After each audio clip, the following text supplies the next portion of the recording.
बंदी छोड़ सतगुरु रामपाल जी भगवान की। गरीब नमो नमो शतपुरुष को नमस्कार। गुरु की नहीं सुर नर मुनि जन साधुआ संतों सर्वस। सतगुरु साहिब संत सब दंडोतम प्रणाम। आगे पीछे मध्य हुए तिनको जा।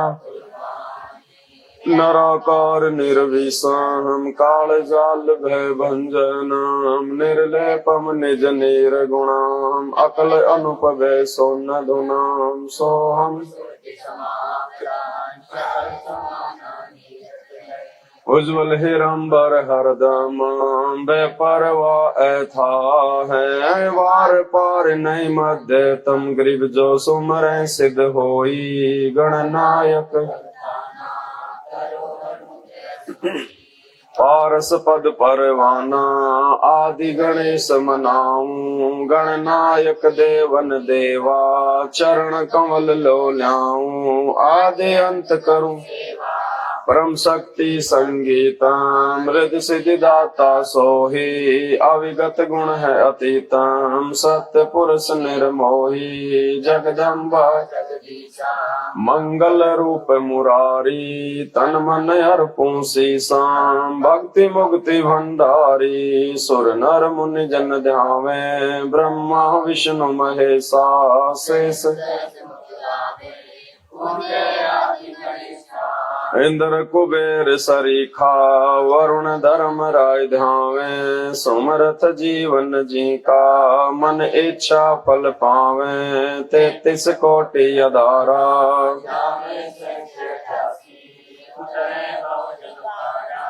कट है यम की फांसी। 33 कोटि अधारा ध्यावे 88 उतरे भव जल पारा। बंदी छोड़ सतगुरु रामपाल जी भगवान की। आज परमपिता परमेश्वर सतगुरु रामपाल जी भगवान के आशीर्वाद से, उनकी विशेष रजा से, उनकी मेहर से उत्तर प्रदेश के कानपुर में सात संगति का आयोजन रखा गया है। बहुत सारी भगत आत्माएं सात संगति में आई हुई हैं परमेश्वर की महिमा करने के लिए। ये गुरुदेव भगवान की अपरम सभी आत्माओं के ऊपर इस कलयुग की पिछली पीढ़ी में विशेष मेहर है, विशेष रजा है। और इस रजा के लिए हम गुरुदेव भगवान का जितना धन्यवाद करें उतना ही कम है, थोड़ा है। तो सात संगति की हम शुरुआत करें परमपिता परमेश्वर की वंदना से। परमपिता परमेश्वर सारी सृष्टि के रचनहार, कुल मालिक, असंख्य ब्रह्मांडों के स्वामी, जगत गुरु, तीनों लोकों में प्रवेश करके सबका पालन पोषण करने वाले राजाधिराज, आत्माधार, नाथों के नाथ, देवों के देव महादेव, सर्वेश्वर महेश्वर, मृत्युंजय, अजरो अमर, आदि अनादि सनातनी प्रभु, जगत पिता जगदीश्वर, 1008 की उपाधि के वास्तविक अधिकारी, अकाल मूर्त सौ स्वरूपी राम, वासुदेव, सर्वगतम ब्रह्म, परम पूज्य, प्रथम पूज्य, परम पुरुष, परम धनी, परम संत, परम दयालु, सत्य कबीर, हक्का कबीर, अल्लाहु अकबर, संत श्रोमणी सतगुरु रामपाल जी भगवान के चरण कमल में हम सभी भाई बहनों का अनंत कोटि दंडवत प्रणाम। आज स्वयं इस धरती पे जिस परमेश्वर का वैदिक नाम है कबीर देव, जो 650 साल पहले कबीर दास जी के नाम से इस धरती पे आए थे, प्रकट हुए थे, आज पुनः उस परमपिता परमेश्वर ने अपने ही वचन अनुसार इस कलयुग की पिछली पीढ़ी में 8 सितंबर 1951 को स्वयं ही प्रकट होके आप और हम सभी आत्माओं को ये तत्व ज्ञान दिया है सतलोक ले जाने के लिए। और ये हमारा परम सौभाग्य है कि एक बार फिर से उस परमात्मा की महिमा एक रिवीजन के रूप में सात संगति के माध्यम से आप और हम सभी भाई बहन कर रहे हैं। क्योंकि परमेश्वर की जितनी महिमा की जाए परमेश्वर उतना ही उससे प्रसन्न होते हैं। थोड़ा सा भी यदि किसी व्यक्ति की हम कोई बड़ाई कर दे, कोई महिमा कर दे, वो व्यक्ति फूला नहीं समाता। जबकि ये तो परमात्मा है, परमेश्वर है। हालांकि परमात्मा कोई महिमा के भूखे नहीं होते हैं, लेकिन परमात्मा हम आत्माओं के भाव चेक करते हैं कि ये आत्माएं मुझे किस हद तक समझ पाई हैं, मुझे कितना पहचान पाई हैं। उसी आधार से परमात्मा फिर उन आत्माओं पे अपने आशीर्वाद की दया बख्शते हैं। तो सौभाग्य है आप और हम सभी आत्माओं का। बाकी पूरी दुनिया सोई पड़ी है, 8.5 अरब की जनसंख्या है। दुनिया तो छोड़िए, परमात्मा ने 8.5 अरब की जनसंख्या में से जिन लाखों लोगों को आके नाम दीक्षा दी है, अपना परिचय करवाने की पूरी कोशिश की है, वो भाई बहन भी नहीं समझ पा रहे हैं। वो भी काल के जाल में ही जो है फंसे हुए हैं। काल ने उनको बुरी तरह से जकड़ा हुआ है। ये चंद पुण्य आत्माएं जो आप और हम हैं, परमेश्वर की महिमा को जान पाई है, समझ पाई हैं, वो भी गुरुदेव भगवान के आशीर्वाद से, उनकी रजा से। वरना इस परमेश्वर को कोई पहचान नहीं सकता, कोई जान नहीं सकता। केवल परमात्मा स्वयं ही अपनी पहचान करवाते हैं। तो सतगुरु की महिमा, संत गरीबदास जी की वाणी, हम जो नित्य नियम करते हैं उसमें एक छोटा सा चैप्टर आता है, 19-20 उसमें वाणियां हैं। तो परमात्मा ने हमें समझाने का प्रयास किया है कि सतगुरु क्या होते हैं, सतगुरु की क्या महिमा है, सतगुरु हमारे लिए कितने महत्वपूर्ण हैं, और हमने किस प्रकार सतगुरुदेव भगवान की वंदना करनी चाहिए। जब हमें ये ज्ञान समझ में आ जाए कि 84 लाख योनियों से परमात्मा ने हमें बाहर निकाल दिया है अपना अनमोल नाम देके, अपना आशीर्वाद देके, उसके बाद हम सभी आत्माओं ने अपने गुरुदेव को भगवान मान के उनके ऊपर समर्पित हो जाना चाहिए। सतगुरु दाता है कल माही, प्राण उदाहरण उतरे साई। सतगुरु दाता दीन दयालम, यंकिंग करके तोरे जालम। सतगुरु दाता दया कराही, अगम दीप से सो चल आई। सतगुरु बिना पंथ नहीं पावे, सतगुरु मिले तो अलख। सतगुरु साहिब एक शरीरा, सतगुरु बिना न लागे तीरा। सतगुरु बाण विहंगम मारे, सतगुरु भवसागर से। सतगुरु दर्द बंद दरवेसा, जो मन कर हैं दूर अंदेसा। सतगुरु दर्द बंद दरबारी, उतरे साहिब सुन अधारी। सतगुरु साहिब अंगना दूजा, ये सरगुण व निर्गुण पूजा। गरीब निर्गुण सरगुण एक है, दूजा ब्रह्म विकार। निर्गुण साहिब आप हैं, सरगुण संत। सतगुरु बिना सुरत नहीं पाटे, खेल मंड्या है सिर के साटे। सतगुरु भक्ति मुक्ति के दानी, सतगुरु बिना न छूटे।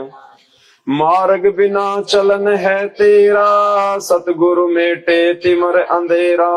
अपने प्राण दान जो करही, सतगुरु शंख कला दर्शावे। सतगुरु हर्ष विमान बिठावे, सतगुरु भवसागर के कोली। सतगुरु पार सतगुरु माधव पितर हमारे, भवसागर के तारन हारे। सतगुरु सुंदर रूप अपारा, सतगुरु तीन। सतगुरु परम पदार्थ पूरा, सतगुरु बिना न बाजे तूरा। गरीब ब्रह्म बिनानी होते हैं, सतगुरु शरणालीन।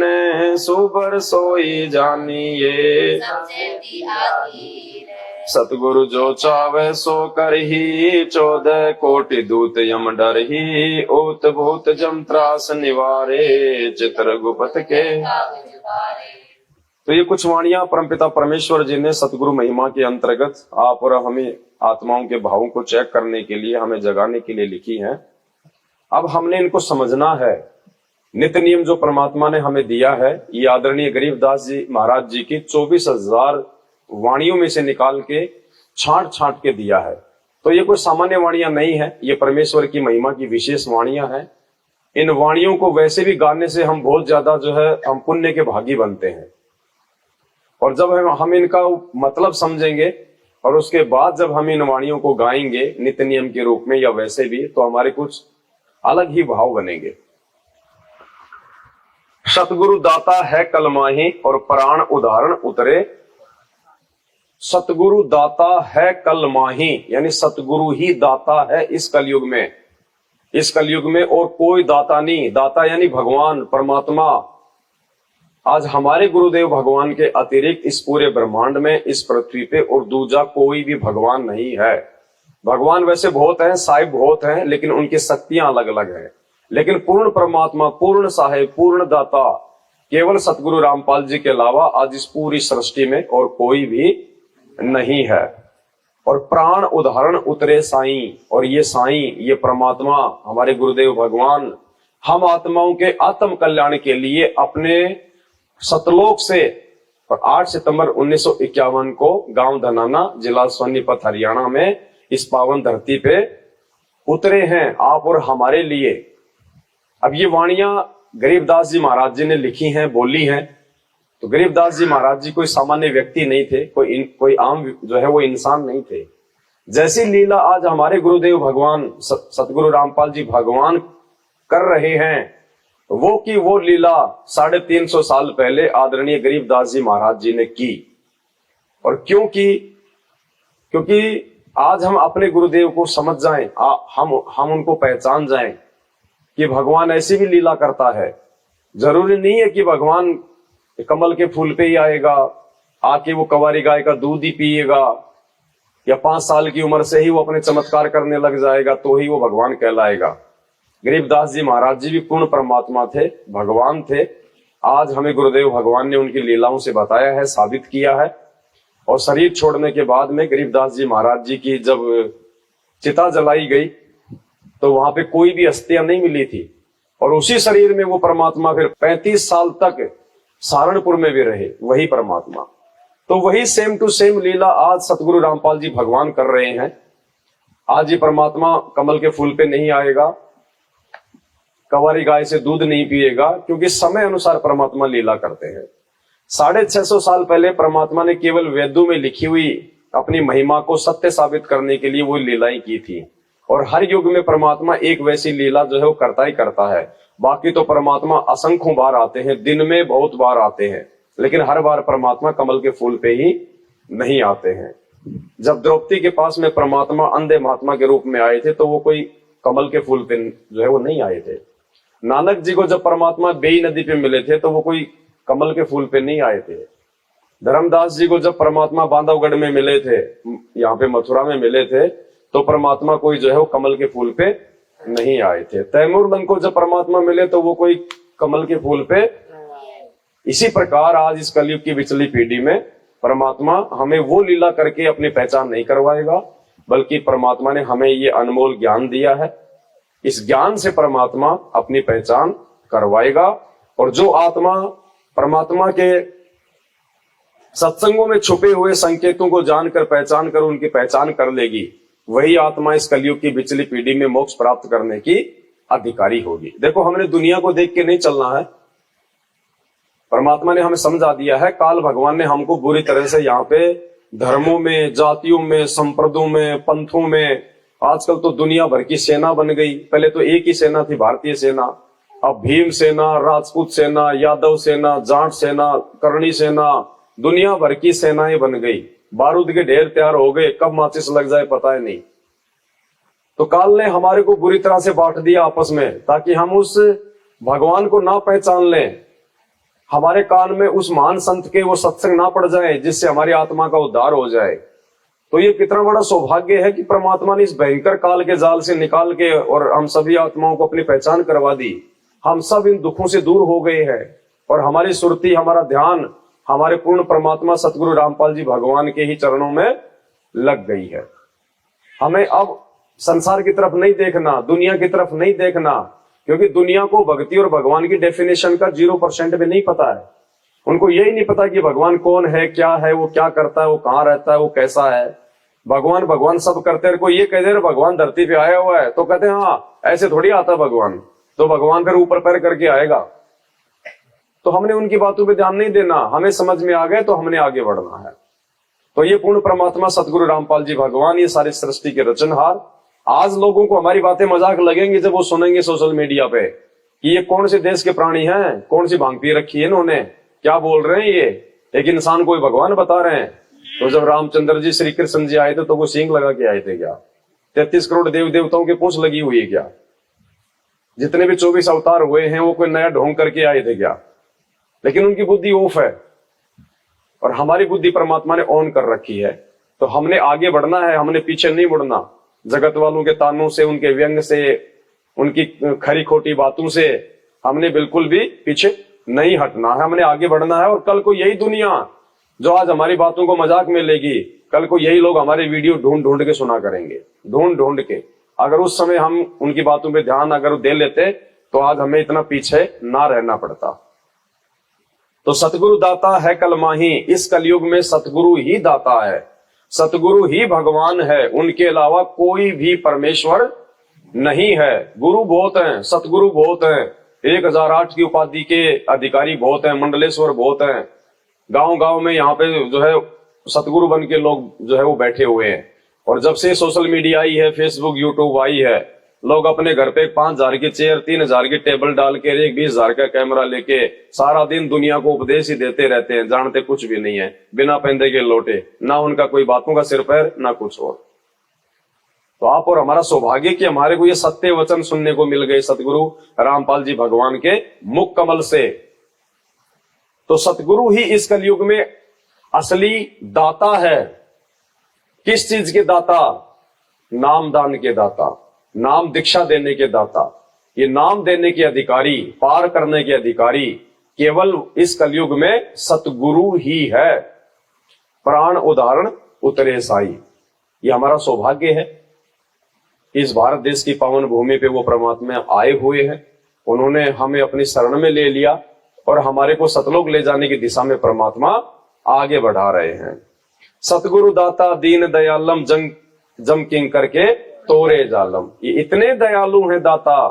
सतगुरु रामपाल जी भगवान इतने दयालु हैं, काल भगवान ने अपने यमदूतों के माध्यम से हमारे को फंसाने के लिए जो जाल फैला रखा है, जम किंकरों के माध्यम से परमात्मा ने आके उसको तोड़ा कैसे? हमारे को ज्ञान देके, हमारे को सद्बुद्धि देके, हमारे को जानकारी देके।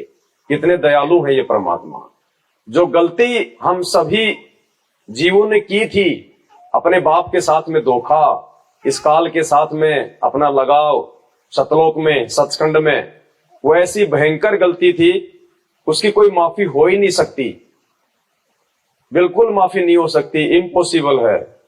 लेकिन उसके बाद भी देखो, ये दयालु परमात्मा की दयालुता का यही तो एक प्रमाण है। उस परमात्मा ने हमें माफ किया और एक बार फिर से परमात्मा हमें ले जाने के लिए आज इस गंदे लोक में आए हुए हैं।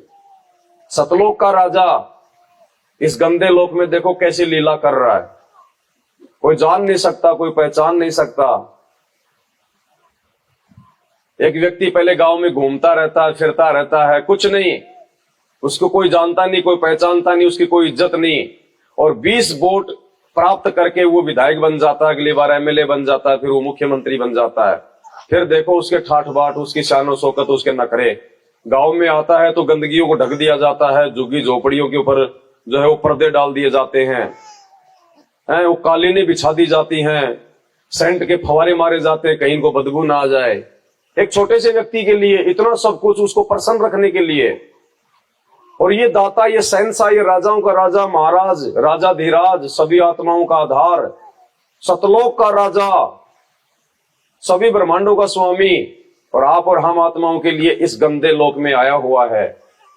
और गंदे लोक में आके भी परमात्मा संघर्ष करते हुए हमें दिखा रहे हैं, और जेल में जाके बैठे हुए हैं। कोई जान नहीं सकता इनको, पहचान नहीं सकता इनको। ऐसी लीला करता है परमात्मा। और इस परमात्मा को जब कोई जान लेगा, कोई पहचान लेगा, वही आत्मा यहां से पार निकलने के लायक होगी। और ये परमात्मा ही सद्बुद्धि देता है, वरना इनकी पहचान कोई जीव नहीं कर सकता। आप और हमारा ये कोई सौभाग्य मतलब वैसे नहीं है कि हमने भगवान को जान लिया, पहचान लिया। हमारा सौभाग्य इसलिए है कि गुरुदेव ने स्वयं हमें अपनी पहचान करवाई है। सतगुरु दाता दया कराही, अगम दीप से सो चली आई। ये दयावान परमात्मा, ये दयालु परमात्मा आप और हम ही आत्माओं पे दया करते हुए सतलोक से नीचे चल के आए हैं, नीचे उतर के आए हैं, ये गति करके आए हैं, ये प्रकट हुए हैं। सतगुरु बिना पंथ नहीं पावे, और सतगुरु मिले तो अलख लखावे। सतगुरु बिना पंथ नहीं पावे, पंथ यानी रास्ता। बिना सतगुरुदेव भगवान के हम सतलोक का रास्ता नहीं प्राप्त कर सकते थे। आज से पहले हमने कितने ही प्रयास किए होंगे असंख्य जन्मों में, जब तब संयम साधना करके, घोर तप करके, ना जाने क्या क्या किया होगा परमात्मा की प्राप्ति के लिए। लेकिन हम 10वें द्वार तक भी नहीं पहुंच पाते थे, बड़ी मुश्किल से। सतलोक की तो बात ही अलग है, वहां का रास्ता तो कोई जान ही नहीं सकता। तो इतने दयालु परमात्मा है, इन्होंने आके हमारे को रास्ता बताया, विधि बताई, ज्ञान दिया। अगम दीप से सो चला ही, सतगुरु बिना पंथ नहीं पावे, सतगुरु मिले तो अलख लखावे। अलख परमात्मा जिसको लोग बिना ज्ञान के निराकार कहते हैं कि निराकार है, वो दिखाई नहीं देता, जबकि गुरुदेव भगवान कहते हैं कि वो दिखाई भी देता है, वो आकार में भी है, लेकिन तुम्हारे पाप कर्म इतने ज्यादा हैं और नकली धर्म गुरुओं के पास में वो विधि नहीं है जिससे वो परमात्मा दिखाई दे। वो अलग परमात्मा भी दिखाई देता है, लेकिन उसको देखने के लिए वो भक्ति की विधि चाहिए, वो तत्व ज्ञान रूपी आंखें चाहिए, वो दिव्य दृष्टि चाहिए। तो वो सारी चीजें आज हमें सतगुरु रामपाल जी भगवान ने दी है और अपने ज्ञान से उन्होंने हमें दिखा दिया कि सतलोक के सिंहासन पे वो कबीर परमात्मा बैठे हुए हैं। और उससे भी बड़ा सौभाग्य हमें उन्होंने ये आभास करवा दिया, महसूस करवा दिया, परमात्मा ने ये साबित कर दिया कि वो सतलोक के सिंहासन पे जो परमात्मा बैठा हुआ है वो कोई और नहीं, तुम्हारा सतगुरु ही है। तो हमें परमात्मा ने अपना लखाव भी करवा दिया, हमने देख लिया परमात्मा। जो दुनिया रोती है उस परमात्मा के लिए, बड़े बड़े साधु संत महात्मा ऋषि लाखों साल तक तपस्या करके जंगलों में मर गए, परमात्मा के दर्शन नहीं कर पाए। आज साक्षात वो परमात्मा धरती पे सतगुरु रामपाल जी भगवान के रूप में प्रकट है। असंख्यों बार हम उनको देख चुके हैं, रोज देखते हैं हम उनको। तो ये हमारा सौभाग्य है इस कलयुग की जो है बिचली पीढ़ी में। सतगुरु साहिब एक शरीरा, सतगुरु बिना न लागे। सतगुरु और साहिब एक ही हैं, अलग अलग नहीं है, दो नहीं है, चार नहीं है। और सतगुरु और साहिब में भी परमात्मा कहते हैं अगर कोई अंतर समझता है नादान प्राणी अपनी छोटी सोच के चलते कि भाई सतगुरु अलग होते हैं, साहिब अलग होते हैं, तो कहते हैं उसमें भी सतगुरु बिना ना लागे तीरा। तीरा यानी वो किनार, वो मंजिल सतलोक की बिना सतगुरु के हम प्राप्त नहीं कर सकते। सतगुरु बिना न लागे तीरा। अब देखो ये जो वाणी है परमात्मा ने इसका अनुवाद किया हुआ है, भक्ति बोध का सरलार्थ है ये। अब इसमें क्या समझाना चाह रहे हैं गुरु जी? इसमें स्पष्ट लिखा है परमात्मा ने, सतगुरु साहिब एक शरीरा, सतगुरु बिना न लागे तीरा। सतगुरु बाण विहंगम मारे और सतगुरु भव सागर से। अब इसका जो सरलार्थ किया गुरुजी ने, तो देखो क्या संकेत किया परमात्मा ने हमें समझाने के लिए। जो सतगुरु मुझे मिले थे, यानी गरीबदास जी के हिसाब से परमात्मा हमें समझा रहे हैं इसका सरलार्थ करते हुए। गरीबदास जी कह रहे हैं कि जो सतगुरु मुझे मिले थे, और फिर आगे परमात्मा ने देखो क्या लिखा है, मैं। जो सतगुरु मुझे मिले थे, फिर कोमा, फिर मैं, और फिर कोमा।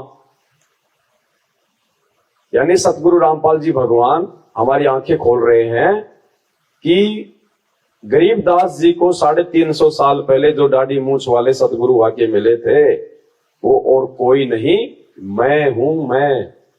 गुरुदेव भगवान संकेत कर रहे हैं, वरना मैं शब्द लिखने का यहां मतलब ही नहीं, कुछ भी सेंटेंस बनता ही नहीं। जो सतगुरु मुझे मिले थे, मैं उनका तथा सत्य पुरुष का एक जैसा शरीर। कि मैं शब्द परमात्मा ने बीच में स्पेशल लिखा है। बंदी छोड़ सतगुरु रामपाल जी भगवान की, क्योंकि वाणी ये गरीबदास जी की है और इसका सरलार्थ कौन कर रहा है? सतगुरु रामपाल जी भगवान। तो जो सरलार्थ कर रहे हैं वो लिख रहे हैं कि मैं, यानी वो सतगुरु मैं था और कोई नहीं था। स्पष्ट संकेत कर दिया परमात्मा ने, वरना इस मैं का यहां पे कोई मतलब ही नहीं निकलता वाणी के अनुसार।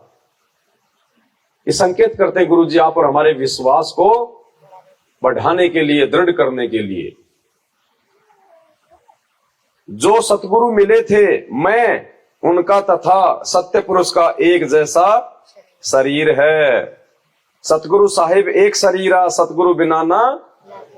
तो हमें जो सतगुरु मिले हुए हैं, तो हमने अपने सतगुरु में और साहिब में कोई भी अंतर नहीं समझना चाहिए। जब तक हम उनमें अंतर समझेंगे, ये हमारी छोटी बुद्धि होगी, और जब तक हम दो समझेंगे तब तक हम परमात्मा को प्राप्त नहीं कर पाएंगे। क्योंकि हमारा प्यार बटेगा, हमारी भक्ति बटेगी, और जब भक्ति और प्यार जब बट जाएगा तो फिर हमारी जो पूर्ण लगन है वो हमारे भगवान में नहीं लग सकती। एक औरत के यदि 2 पति हो जाए तो बताओ कैसे बात बनेगी? ना तो वो पतिव्रता औरत कहलाएगी। और वो सोचेगा चलो वो ध्यान रख रहा होगा, वो सोचेगा वो ध्यान रख रहा होगा, वो भी बीच में डूब जाएगा। एक छोटी सी एक कहानी है। एक व्यक्ति था, वो सभी देवी देवताओं की पूजा किया करता था। सोमवार को शंकर जी को जल चढ़ाता था, मंगलवार को हनुमान जी का प्रसाद बांटता था, बुधवार को गणेश जी के लड्डू चढ़ाता था, बृहस्पतिवार को और कोई पूज लेता था, शुक्रवार को माता जी का व्रत रखता, शनिवार को तेल चढ़ा देता, रविवार को भैरू जी के चला जाता।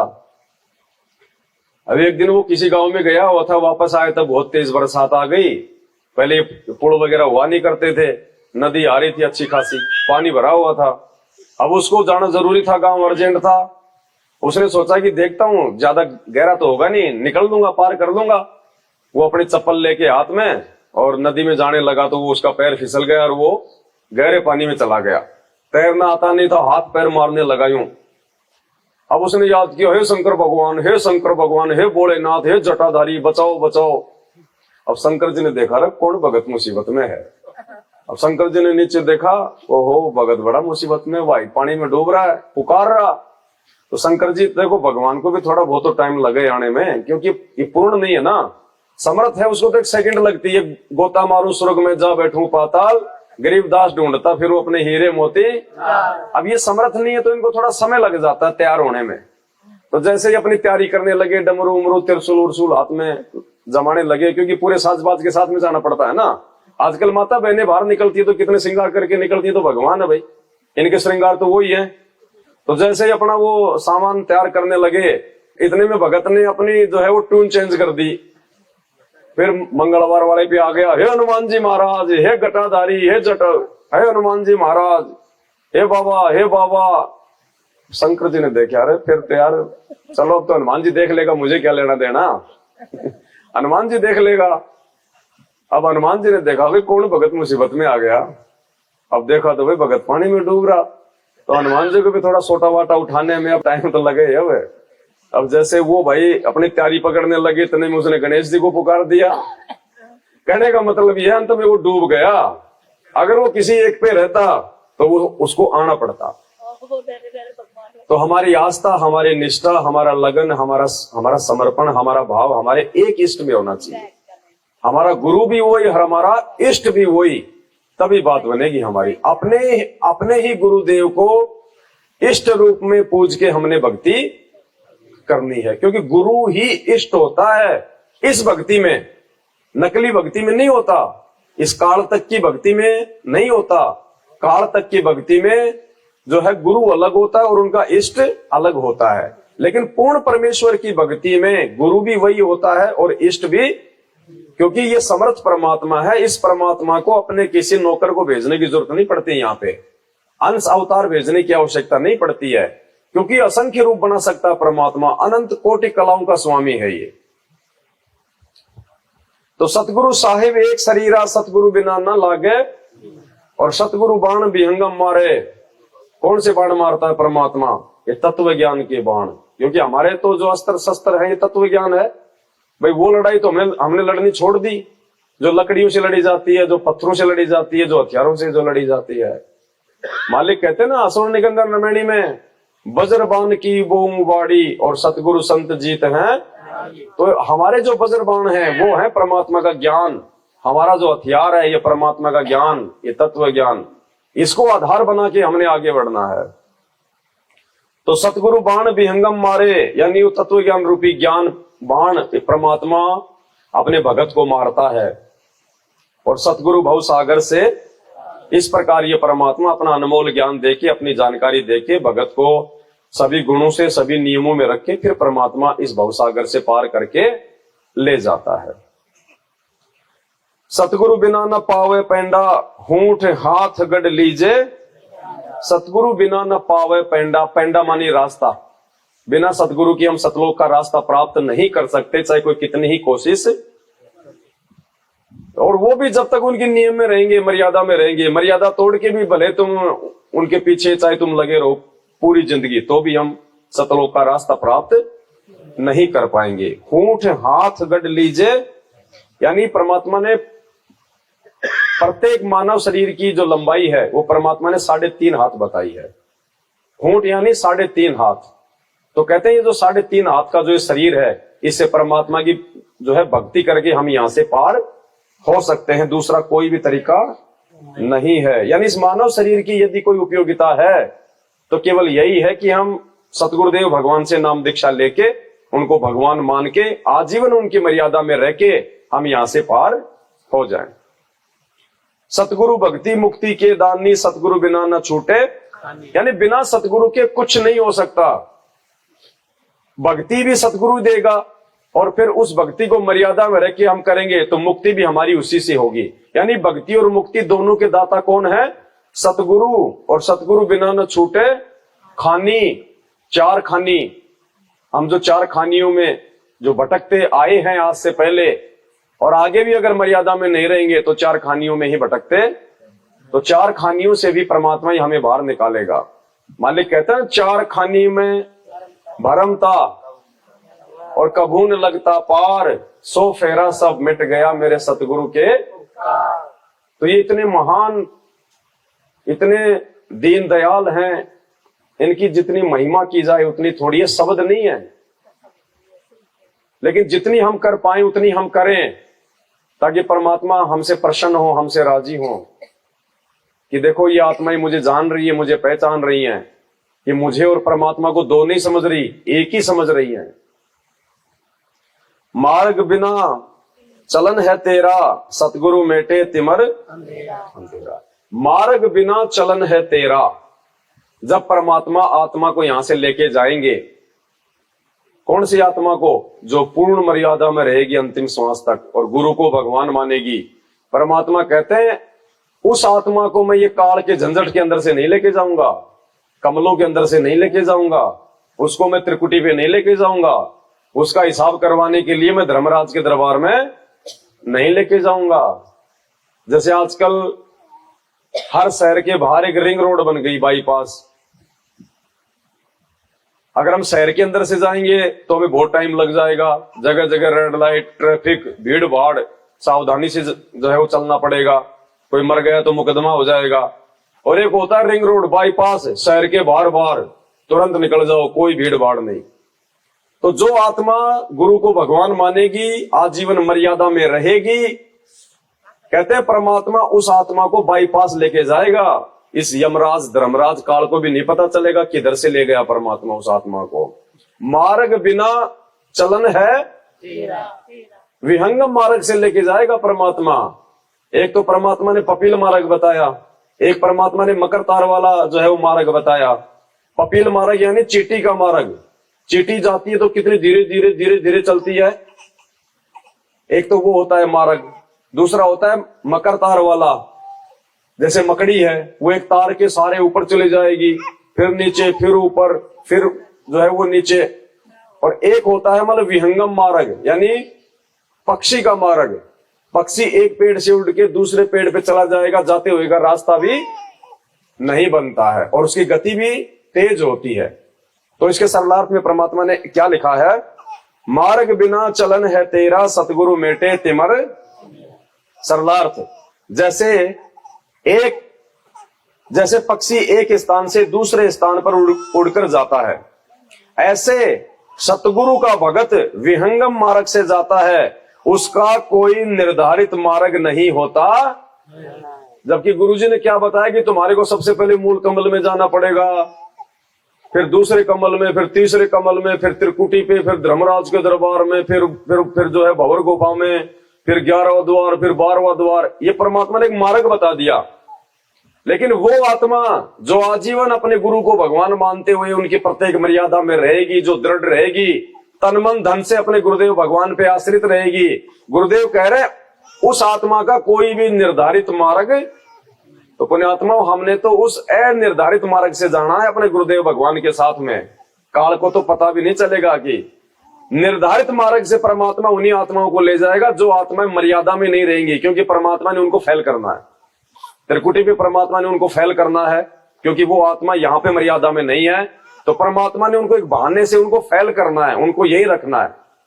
और जो आत्मा पूर्णतया समर्पित है अपने गुरुदेव भगवान पे, जो जाकी शरणा बसे ताको ताकी लाज, जल से ही मछली चढ़ जाती और बह जाते गजराज। तो हमने पुण्यात्माओं झंझट में नहीं पड़ना, हमने तो सीधा विमान में बैठ के सतलोक। सतगुरु रामपाल जी भगवान की। अपने प्राण दान जो करही, तन मन धन सब अर्पण धरही, सतगुरु शंख कला दर्शावे सतगुरु अरस। यानी जो परमात्मा तन मन और धन से और अपने प्राण यानी अपने श्वास से उस परमात्मा को समर्पित कर देगी, कहते हैं परमात्मा उस आत्मा को शंखु कला दर्शाते हैं, उसको चमत्कार दिखाते हैं परमात्मा। यानी परमात्मा उस आत्मा को एक विश्वास दिलाते हैं कि बेटा मैं तेरे साथ में हूं, तेरे से दूर नहीं हूं, विश्वास के साथ तू इसी तरीके से आगे बढ़ता रहे। और सतगुरु अरस विमान बिठावे, और परमात्मा फिर अंतिम समय में विमान में बैठा के जो है हमारे को सतलोक में लेके जाएंगे। सतगुरु भवसागर के कोली, सतगुरु पार निभावे डोली। सतगुरु भवसागर के कोली, भवसागर यानी ये काल भगवान का लोक, और कोली यानी खेवट, जैसे नाव चलाने वाला नाविक होता ना, तो परमात्मा इस 21 ब्रह्मांड रूपी भवसागर के चालक है, नाविक है, खेवट है, कोली है, रथवान है परमात्मा, रथवान। सतगुरु भवसागर के कोली और सतगुरु पार निभावे डोली। परमात्मा ने बताया कि जैसे पुराने समय में जब लड़की की शादी करके लेके आते थे, तो जो दूल्हा होता था वो उसको डोली में बैठा के लेके आता था, और उसको जंगलों से आना पड़ता था, उसको पहाड़ों के रास्तों से आना पड़ता था। तो वो जो दुल्हन है वो अपने दूल्हे के जो है वो आश्रित होके आती थी, डोली में बैठ के आती थी। वो उसका जो रक्षक होता था वो उसका पति होता था। इसी प्रकार वो परमात्मा हमारे को जो है इस भवसागर के दुर्गम जो है मतलब की मार्गों से हमारे को जो है डोली में बैठा के यानी हमारे को विमान में बैठा के सतलोक में लेके जाएगा। सतगुरु भवसागर के कोली, सतगुरु पार निभावे डोली, यानी हमारी नैया को परमात्मा पार लगाएगा, जैसे उस दुल्हन की डोली को दूल्हा पार लगाता है। सतगुरु मादर पिदर हमारे, सतगुरु ही हमारी माँ है, सतगुरु ही हमारा पिता, तमेव बंधु च सखा तमेव। सतगुरु ही हमारी माँ है और सतगुरु ही हमारा पिता है, सब कुछ यही है हमारे। और भवसागर के तारनहारे, इस काल के जाल से भी यही परमात्मा हमारे को पार लगाएंगे। सतगुरु सुंदर रूप अपारा, सतगुरु तीन लोक से। अब जब इतना सब कुछ परमात्मा की महिमा हमारी समझ में आ जाएगी, तो सतगुरु से सुंदर हमें कोई और लगेगा क्या? ना हमें अपनी जो पत्नी है वो चाहे कितनी सुंदर क्यों ना हो, ये पोस्टमार्टम वगैरह देखते होंगे आप, या फिर रोड पे जैसे कोई कुत्ता मरा होता है उसमें से क्या निकलता है, इस चमड़ी के नीचे सब कुछ वही है, तो हमें क्या सुंदर लगेगा? कुछ सुंदर भी नहीं लगेगा। ना हमारे साथ में रहेगी वो हमेशा, ना हम उसके साथ में रहेंगे हमेशा, और वो सुंदर चेहरा ना जाने कब बिगड़ जाए, ये भी कोई भरोसा नहीं।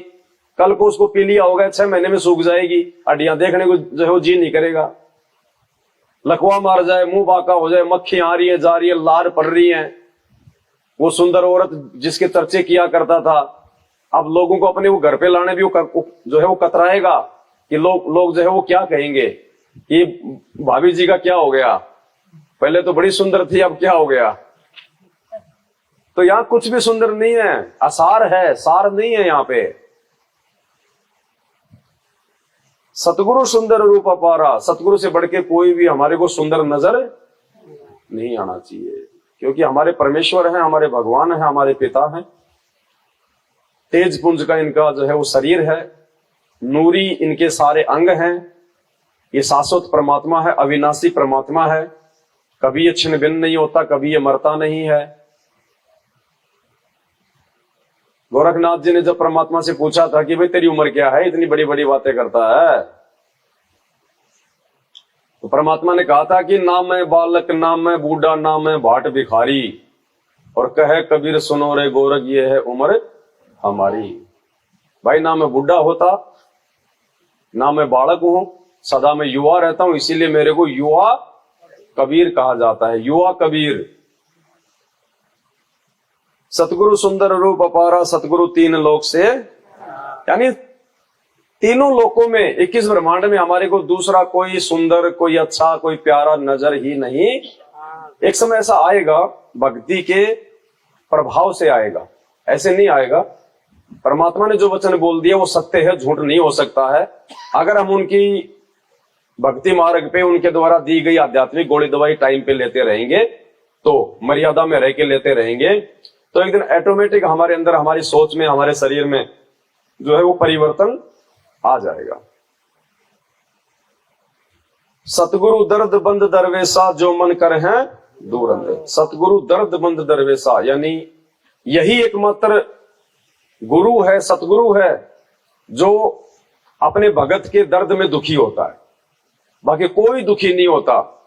माता पिता की भी अगर 4 संतान है, एक आधा अगर कोई ऐसा है, तो वो भी उसके दुख में जो है शामिल नहीं होते।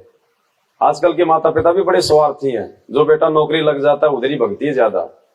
तो माता पिता भी स्वार्थी है, क्योंकि ये स्वार्थियों का लोक है। हम बच्चे क्यों पैदा करते हैं? ताकि बुढ़ापे में हमारे को सहारा मिले, हमारा वंश चले, स्वार्थ है ना, वरना कोई पैदा नहीं करे बच्चे।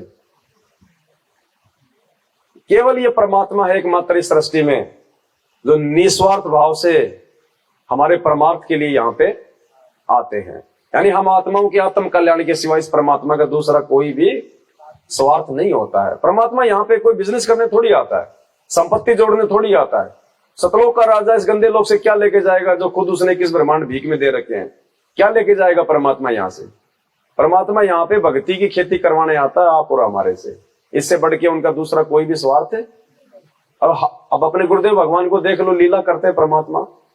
जूनियर इंजीनियर की नौकरी थी, क्यों छोड़ी परमात्मा ने? 2 साल बाद वो पेंशन आने वाले थे, 50,000 रुपए महीना उनकी पेंशन आती, अच्छा खाते पीते बढ़िया रहते। 2 महीने पहले उन्होंने रिटायरमेंट ले लिया। 2 साल पहले उनके जो यार दोस्त थे उस समय, उन्होंने कहा कि भाई क्यों अपना जो है वो कर रहा है इतना, 2 साल की तो बात है, रिटायरमेंट होके चले जाना। बोले भाई नहीं, ये नौकरी तो असंख्य जन्म हो गए हमारे को करते हुए। यानी हमें समझा रहे परमात्मा कि ये नौकरी तो करते मेरे को असंख्य जन्म हो गए, अब की बार तो सच्ची सरकार की नौकरी। यानी परमात्मा समझाते हैं कि नालायकों, इस भक्ति मार्ग में आने के बाद, ज्ञान समझने के बाद में मेरे पास ये डिमांड मत लेके आना कि गुरुजी छोरा नौकरी नहीं लग रहा, गुरुजी दया करो छोरा इंटरव्यू में पास हो जाए। तो गुरुजी ने दिखाया कि मैंने तो खुद नौकरी छोड़ी है, तो मेरे से क्यों नौकरी मांगने आना भाई? अरे नौकरियों में कोई भक्ति होती है क्या? कितने भाई हैं नौकरियों में, खुद देख लो कितना भक्ति कर पाते होंगे वो, और कितना वो मर्यादा में रह पाते होंगे, खुद देख लो। और एक भगत फ्री है, कोई वो नहीं काम, और जब चाहे उठा के थैला साथ संगति में भाग लेता है, सत्संग में भाग लेता है। ना उसको 2 दिन की परवाह, ना उसको 4 दिन की परवाह। और नौकरी वाला पहली बात तो रो रो के, तो हाथ जोड़ जोड़ के तो 2 दिन की छुट्टी लेगा, और उसमें भी ना जाने बीच में कब फोन आ जाए इमरजेंसी में। तो ये दया है परमात्मा की, इसलिए मालिक ने दिखाया। ये ऐसी बात नहीं है जिसको नौकरी मिली हुई अपनी करो, लेकिन अब तो मालिक ने ज्ञान दे दिया। अब तो हमारे को अड़ जाना है अगर नौकरी में भी अगर ऐसी कोई बाधा कोई उत्पन्न करता है, क्योंकि परमात्मा ने हमें वो मर्यादा दी है कि अगर हम थोड़ा सा भी संघर्ष करेंगे तो हमारी बात जो है वो जरूर बनेगी। अब नौकरी क्या है भाई, कोई छोटा अधिकारी है, मान लीजिए कोई पुलिस वाला है या कोई चपड़ासी है, तो ऊपर के जो अधिकारी हो ज्यादा से ज्यादा उसको क्या बोलेंगे? भैया बीड़ी लाना, सिगरेट लेके आना, एक दारू की बोतल लेके आना, यही तो बोलेंगे। और तो काम उसको कोई वो करवा नहीं सकते उल्टा कोई ऐसा, भाई हमारे संविधान के अनुसार। और वहां पे अगर वो अड़ जाए तो उनको पता है इस बात का कि ये बाध्य नहीं है बीड़ी लाने के लिए, सिगरेट लाने के लिए, ये बाध्य नहीं है, लिखा नहीं हुआ ये कि तू इसका सीनियर है तो तेरे लिए ये जो अमल की मतलब चिलम भर के लेके आएगा। थोड़ी सी अगर हम हिम्मत करेंगे कि नौकरी जाए तो जाए, ये नौकरियां तो मैंने असंख्य जन्म कर ली, मैं परमात्मा की मर्यादा में रहूंगा, उसके लिए चाहे मेरे को, चाहे घर छूटे, चाहे परिवार छूटे, चाहे मेरा समाज छूटे। कहते ना नाम सहित बेवतन भला जो दर दर मांगे भीखा, और क्या हुआ छत्र की छाया चालाई और राजपाट ढेली का। इस नाम से बढ़ के कोई चीज नहीं है। फिर परमात्मा दया कर देते हैं, हिम्मत देखते हैं परमात्मा थोड़ा सा कि भगत में कोई आया कि नहीं आया सांस। सतगुरु दर्द बंद दरवेशा, जो मन कर हैं दूर अंदेशा। यानी परमात्मा ये अनमोल तत्व ज्ञान देके हमारे मन के सारे अंदेशे शंकाओं का समाधान। सतगुरु दर्द बंद दरबारी, उतरे साहिब सुनने आधारी। परमात्मा अपने आप को छुपाते हुए कह रहे हैं सतगुरु दर्द बंद दरबारी और उतरे साहिब सुनने आधारी। सतगुरु कबीर साहिब जी संत गरीबदास जी के सतगुरु थे। वे शून्य में सत्यलोक में रहते थे, वहां से नीचे उतर कर आए। वे हमारे दर्द को समझते हैं। वे सच्चे दरबारी अर्थात पृथ्वी लोक पर वे अपना वेश तथा घर बदल कर आते हैं। अपने आप को परमेश्वर का दास बताते हैं, संत बताते हैं। संत तो सच्चा है, वह परमेश्वर के दरबार अर्थात संसद भवन का प्रतिनिधि होता है। यहां परमात्मा अपने आप को छुपाते हैं। स्पष्ट रूप से परमात्मा नहीं कहते कि मैं ही भगवान हूं, क्योंकि आत्मा स्वीकार नहीं कर पाती है। जब 650 साल पहले परमात्मा आए तो धर्मदास के सामने कैसे अपने आप को छुपाया, और 650 साल पहले तो परमात्मा ने किसी को बताया ही नहीं कि उस परमात्मा का नाम क्या है। बता दीजिए अगर बताया हो तो। अगर किसी ने पूछा भी होगा कि जी उस भगवान का नाम क्या है, तो परमात्मा ने यह थोड़ी कहा था कि उसका नाम जो है वो कबीर है, क्योंकि कबीर नाम से तो खुद वो गुरु आए हुए थे। हमेशा यही कहा करते थे कि भाई वो सत्य पुरुष है जिसने मुझे भेजा है। 650 साल पहले स्पष्ट रूप से उन्होंने भगवान का नाम भी नहीं बताया। यही कहा कि भाई मैं भगवान का दास हूं, मैं भगवान के द्वारा भेजा हुआ हूं, उन्होंने मुझे भेजा है यहाँ पे। वो सत्य पुरुष है, सतलोक में रहता है। तो हमेशा परमात्मा एक दास की भूमिका करते हैं। कबीर दास, गरीब दास और संत रामपाल दास। लेकिन असल में वो कोई दास नहीं होते हैं, वो कोई प्रतिनिधि नहीं होते हैं, वो दरबारी नहीं होते हैं, वो स्वयं ही परमात्मा होते हैं। ये तो भूमिका करते हैं परमेश्वर एक दास बनने की। वे सच्चे दरबारी अर्थात पृथ्वी लोक पर वे अपना वेश तथा घर बदल कर आते हैं। अपने आप को परमेश्वर का दास बताते हैं, संत बताते हैं। वह परमेश्वर के दरबार अर्थात संसद भवन का प्रतिनिधि होता है। वह सच्चे दरबार की सब खबर रखता है। इसलिए कहा है कि सतगुरु हमारे दुखों से दुखी होता है। इसलिए यहाँ पृथ्वी पर आकर हमारा कष्ट निवारण करते हैं, सुखी होने की भक्ति विधि बताते हैं। ऐसा सतगुरु जो परमात्मा ही, अब ऊपर तो कह रहे हैं कि वो दरबारी है, वो वहां का प्रतिनिधि है, वो वहां का दास है, और नीचे क्या कह रहे हैं? ऐसा सतगुरु जो परमात्मा ही है। वह हमारे दुख में दुखी होने वाला दरवेश अर्थात साधु है। सच्चा ज्ञान देकर हमारी सब आध्यात्मिक शंकाओं का समाधान करके सब अंदेशा अर्थात शंका समाप्त कर देता है। वह सच्चा दरबारी अर्थात परमेश्वर के कार्यालय का धुर का प्रतिनिधि है। ऐसा सतगुरु और साहिब एक ही होता है जो पृथ्वी पर प्रकट होकर सच्चा ज्ञान और भक्ति साधना बताता है। देखो, परमात्मा ने इस काल के लोग से अपनी आत्माओं को निकालने के लिए न जाने क्या क्या हथकंडे अपनाने पड़ते हैं। हम लोग सोच भी नहीं सकते, परमात्मा उस हद तक चले जाते हैं। हमारी बुद्धि तो पता नहीं फिर बाद में जाके खुलती है, जब परमात्मा उस खेल को भी समाप्त कर चुके होते हैं। अब्राहिम सुल्तान को काल के जाल से बाहर निकालने के लिए परमात्मा ने क्या क्या रोल किए। कभी वो कासिद बन के आ रहा है, रागीर बन के आ रहा है, तो कभी ऊंटवाल बन के आ रहा है, तो कभी परमात्मा बांदी बन रहा है, कोरडे खा रहा है। क्या क्या खेल खेले परमात्मा ने। कुत्ता बन के आ रहा है, सिर में जो है वो कीड़े डाल लिए परमात्मा ने अपने। कितने प्रकार के खेल खेले परमात्मा ने। भैंसा बन के आ रहा है, कुछ भी कर सकता है, समर्थ है ये, कुछ भी। इसके लिए कुछ भी असंभव नहीं है। अपनी आत्मा के लिए परमात्मा कुछ भी कर सकता है, ये इतना दीन दयाल है।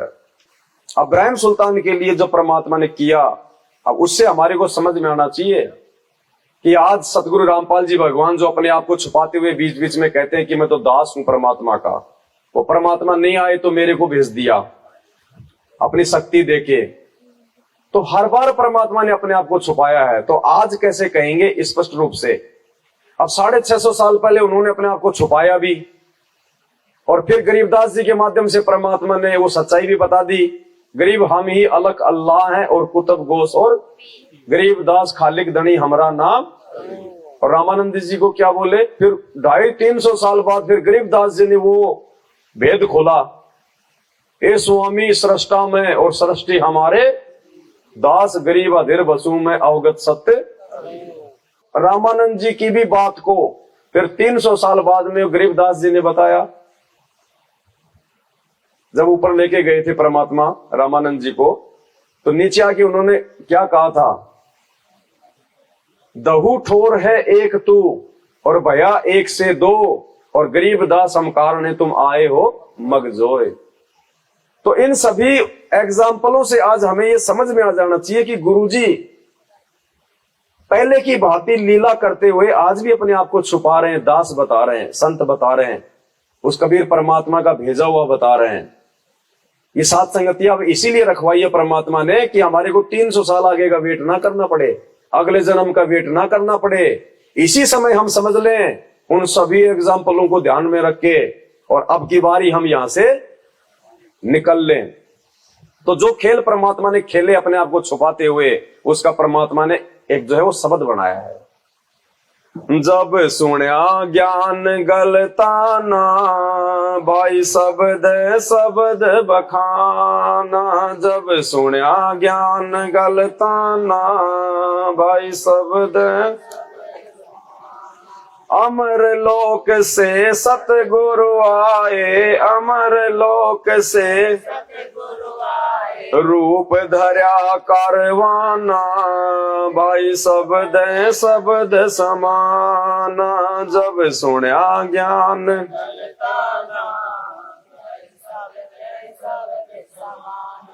दूजा रूप धर्या का सिद्ध का, दूजा रूप धर्या का सिद्ध का। ये महल सराय बखाना, भाई जब सुन्या ज्ञान गलताना, भाई शब्द। तीजा रूप खवास का धार्या, तीजा रूप खवास का धार्या। वहाँ फूलों सेज बिछाना, भाई शब्द बखाना। जब सुन्या ज्ञान गलताना, भाई। तीन कोरड़े तन पर खाए, तीन कोरड़े तन पर खाए। वो मारे चोट हवाना, भाई। जब सुन्या ज्ञान गलताना, भाई शब्द। कह खवास सुनो इब्राहिम, कह खवास ये कैसा खिलपत खाना, भाई शब्द समाना। जब सुन्या ज्ञान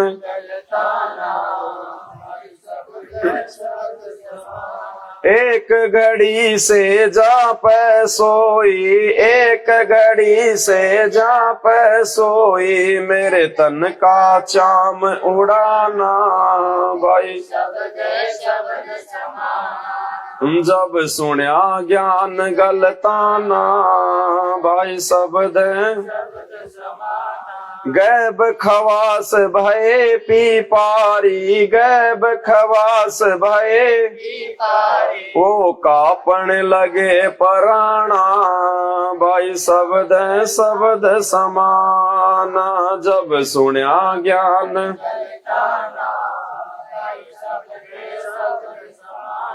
अठारह लाख तुरा जिन छोड़े, 18 लाख तुरा जिन छोड़े। अरबों खरब खजाना, भाई।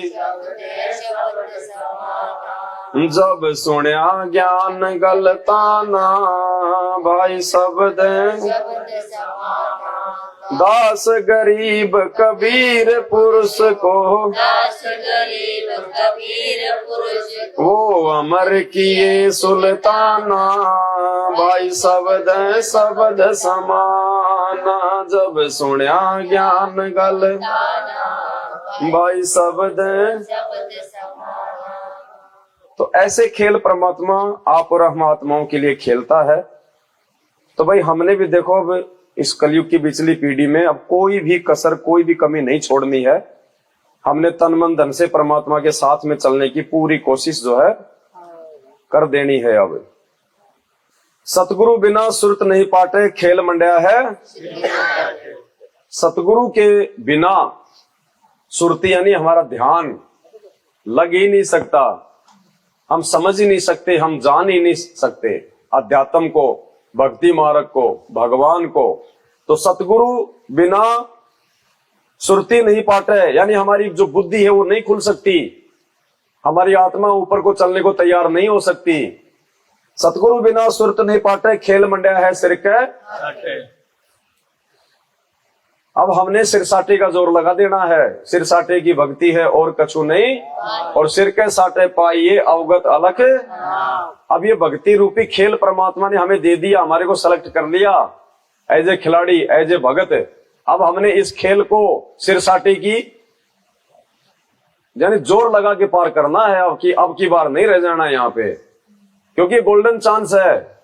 असंख्य कल्प युगों के बाद में परमात्मा ने बताया कि ये दाव लगता है इस कलयुग की पिछली पीढ़ी का। असंख्य कल्प युगों के बाद, क्योंकि ये जितने भी जोड़ जुगाड़ जो आज मिले हुए ना, ये नहीं मिलते। पिछली पीढ़ी और इसी समय वो भगवान आना और आप और हम उसके समकालीन, फिर हमारे को ये परमात्मा की ये शरण मिल जाना। क्योंकि लोगों को तो ज्ञान ही अच्छा नहीं लगता गुरु जी का, कांटे से चुभते, गालियां निकालते हैं। और उन अरबों खरबों में से आप और हमारे को ये मीठे वचन अच्छे लगे और हम उनके शरण में आ गए। और शरण में आने के बाद भी परमात्मा ने साध संगति से जोड़ दिया, वरना काल देखो कैसे राजनीति में उनको डुबकी मरा रहा है, गर्दन पकड़ पकड़ के, भगत होने के बाद भी कैसे रोडों पे उनसे रैलियां निकलवा रहा है। ये परमात्मा ऐसे थोड़ी मिलेगा रोडों पे रैलियां निकालने से।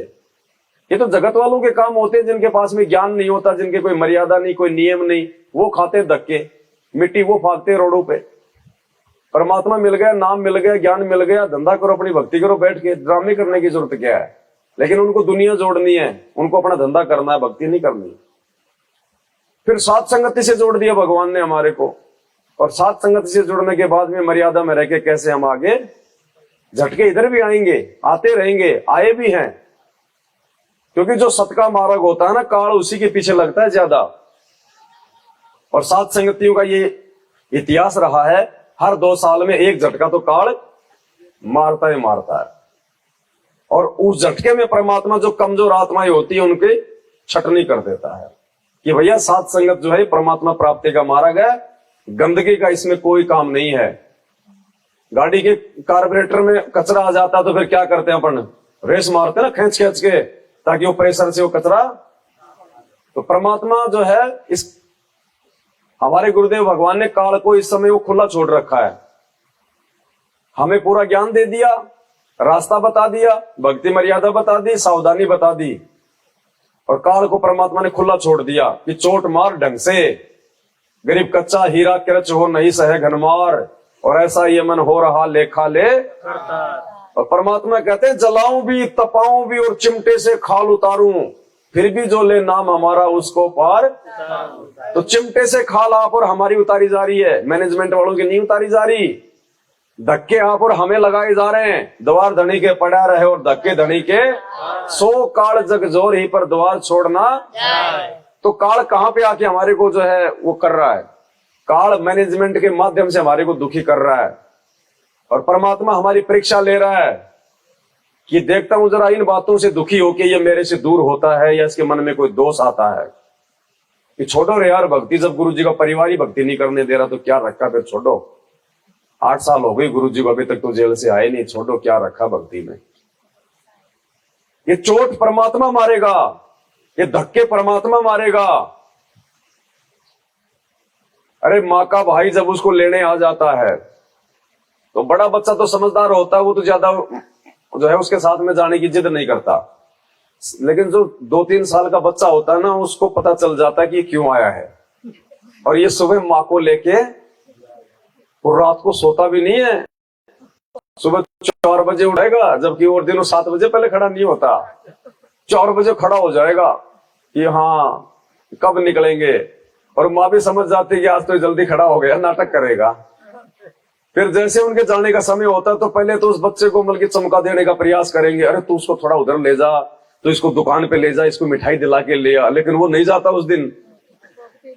कहने का मतलब वो बच्चे हम हैं, वो बच्चे हम हैं, और वो मामा हमारा परमात्मा है जो लेने के लिए आया है। अब हमने इतना सावधान रहना कि ये मामा माँ को लेके चुपचाप ना निकल जाए, कि अब के बार ये गुरुजी हमारे हाथ से ना निकल जाए चुपचाप। इतना जागरूक रहना है। वो माँ कौन काल, वो लालच देगी, ले बेटा 2 रुपए, आई मैं शाम को आ जाऊंगी, ले बेटा दुकान से तुम मिठाई ले आ। वो उसको लालच देगी, उसको वही छोड़ने का प्रयास करेगी। काल हमें लालच देगा, हमारा धंधा बहुत अच्छा चला देगा नाम दीक्षा लेने के बाद में, यार दोस्त हो जाएंगे, हमारे रिश्तेदारों में हमारी इज्जत हो जाएगी, फुला देगा हमारे को, कोऑर्डिनेटर बना देगा, स्टेट कोऑर्डिनेटर बना देगा, आश्रम का संचालक बना देगा, 20 भगत 100 भगत जी, बस वो भगत तो इतना झुकेगा और वो तो हमने इस प्रकार से इस समय जागरूक रहना है। किसी लालच लोभ में नहीं फंसना, किसी स्वार्थ में नहीं फंसना। परमात्मा ने साथ साथ हमारे को और भी एग्जाम्पल दिए फिर कि साईं इतना दीजिए जिसमें कुटुंब समाओ, और हम भी भूखा ना रहे साधु न भूखा। और मालिक कहते जिस आत्मा को मैंने पार करना होगा इस कलयुग की पिछली पीढ़ी में, तो परमात्मा कहते हैं दानी को नहीं दे तू ना राखूं वर्ष करोड़, ये माया है सोम की बंदी सोमगल। तो किसने कहा कि परमात्मा दान करने वाले को यदि आप धन नहीं दोगे तो क्या दोगे? हम तो ये सोच के दान करते हैं कि हमारे को धन मिलेगा। तो मालिक कहते हैं दानी को तो देत हूं मैं ज्ञान ध्यान विश्वास, भक्ति गरीबी बंदगी जो निपजे निज। भक्ति के श्रृंगार वो गुण देगा परमात्मा हमारे को। माया तो हमारी शत्रु है, तो बांध के रखती है हमारे को। तो जिस आत्मा को परमात्मा ने यहां से पार करना होगा, इस माया रूपी इस गंदगी से परमात्मा हमेशा उसको दूर ही रखेगा, और जितनी आवश्यकता है उसके लिए परमात्मा कभी किसी के आगे हाथ फैलाने नहीं देगा। हमने भी उसी में संतुष्ट रहना चाहिए। और फिर देखना, फिर परमात्मा कहते हैं 4 मुक्ति जहां चंपी करती माया होरी दासी, दास गरीब अभय पद पर से वो मिले राम। फिर वहां पे यहाँ की 4 मुक्तियां जो ब्रह्मा विष्णु महेश के पास में कहते हैं, वहां तो तुम देखोगी भी नहीं, इतने ठाट बाट है वहां पे। सतगुरु परम पदार्थ पूरा, और सतगुरु बिना न बाजे।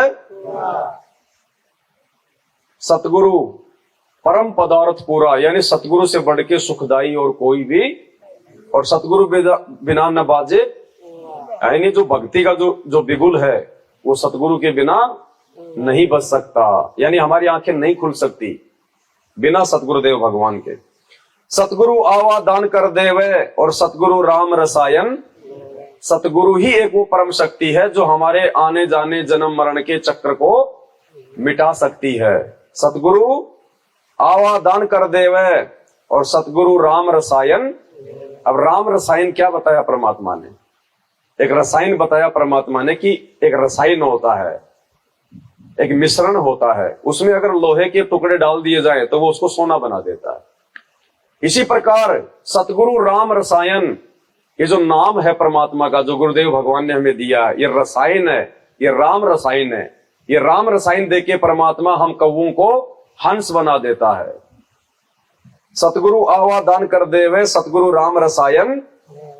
और परमात्मा कहते हैं कि मौत निशानी नींद की, उठ कबीरा जाग, और सब रसायन छोड़ के एक राम रसायन चाख।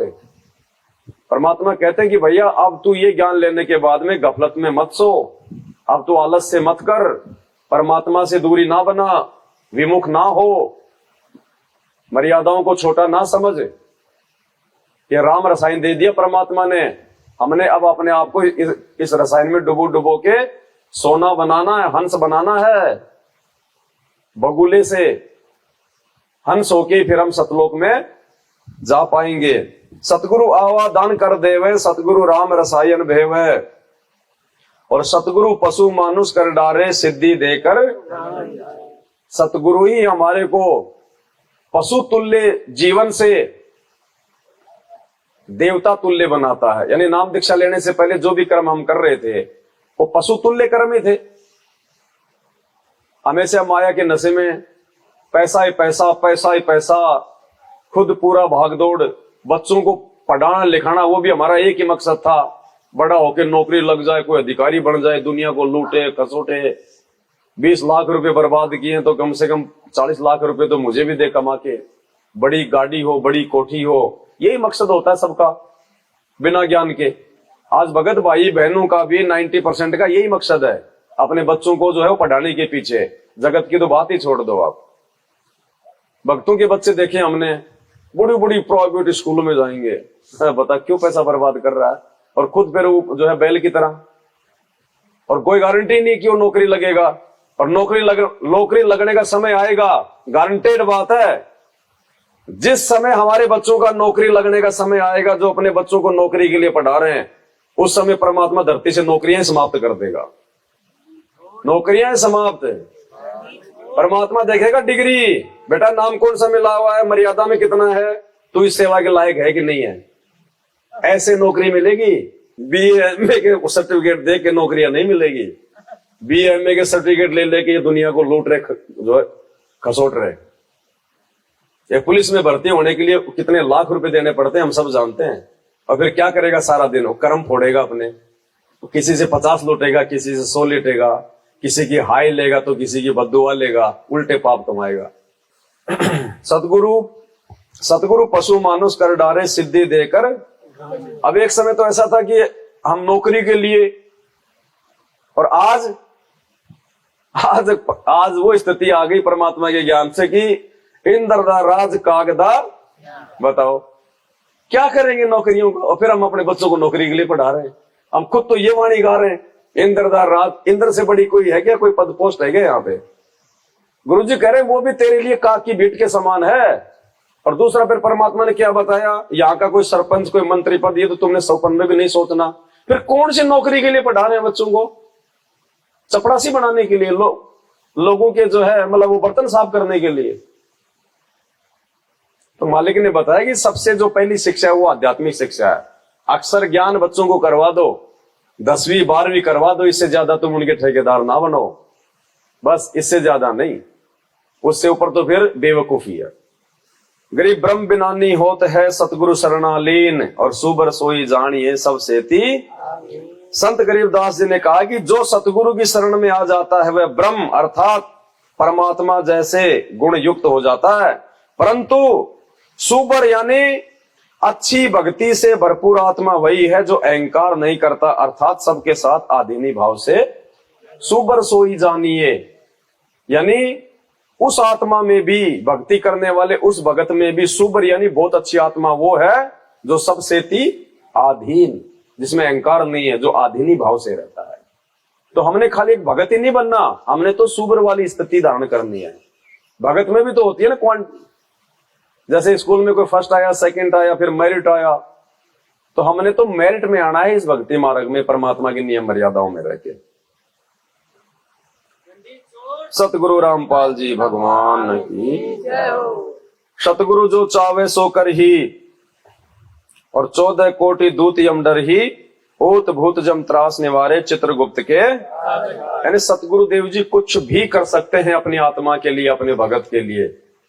अरे जब परमात्मा ने हमें बताया, एक छोटा सा ऋषि जिसकी गिनती नहीं, उसके जैसे ना जाने कितने आके चले गए, गौतम ऋषि, और उसने अपनी पत्नी की प्रार्थना पे उसने मतलब युग चेंज कर दिया। जब इंद्र ने आके उसके साथ में मुंह काला किया, गौतम ऋषि का रूप बना के अहिल्या के साथ में, तो वो तो बेचारी उसको तक भाई उसका तो दोष ही क्या था। लेकिन अब वो भगत जरूर था गौतम, लेकिन वो कालका था, इसलिए उसके अंदर जो है वो धैर्य नहीं था। और उसने तुरंत जो है इंद्र के साथ में अपनी पत्नी को देख के उसको श्राप दे दिया उन दोनों को कि तू पत्थर की होगी। बाद में उसने बताया, महाराज मेरी क्या गलती बताओ, ये दुष्ट आपका रूप बना के आया था, तो मैंने तो आप समझ के जो है समर्पण कर दिया, मेरी क्या गलती। तो बाद में उसने देखा भाई बात तो सही है, तो बोले महाराज फिर मेरे को श्राप क्यों दिया। बोले भाई अब तो निकल गया मेरे मुंह से। इसलिए परमात्मा कहते हैं तीर कमान से और शब्द जबान से सोच समझ के निकालना चाहिए, एक बार निकल गया वापस नहीं। हम भक्तों को परमात्मा समझाते हैं। वो ज्यादा प्रार्थना करने लगी कि स्वामी दया करो दया करो। तो उसने कहा कि मैं श्राप तो वापस नहीं ले सकता, पत्थर की तो तुझे होना ही पड़ेगा। फिर उसने कहा था कि बोले महाराज मेरा उद्धार कब होगा? बोले भाई त्रेता युग में भगवान विष्णु रामचंद्र रूप धारण करके आएगा और उस समय उनको वनवास मिलेगा और उस समय तेरा उद्धार। तो उसने देखा कि सबसे पहले तो सतयुग आएगा, पहला युग, फिर दूसरा युग आएगा द्वापर युग, फिर तीसरा युग आएगा त्रेता युग। ये भगवान ये तो बहुत लंबा। बार बार प्रार्थना करने लगी। तो फिर उसने बोला ठीक है, उसने अपने तपोबल से अपनी जो है भक्ति कमाई से उसने कहा कि ठीक है, मतलब द्वापर से पहले जो है वो त्रेता आ जाएगा। तो उसने एक युग चेंज कर दिया गौतम ऋषि ने। सतयुग के बाद में द्वापर आना था, लेकिन उसने त्रेता ले आया। एक छोटा सा ऋषि काललोक का जिसने युग चेंज कर दिया। और हमें जिस संत की शरण मिली हुई है वे कौन है?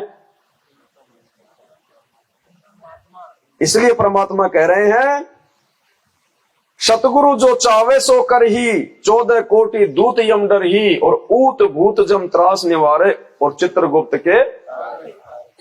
यानी वो गौतम ऋषि हमारे गुरु जी के आगे तो ऊंट के मुंह में जीरे के बराबर भी नहीं है, मिट्टी का एक कण दिखाई भी नहीं दे।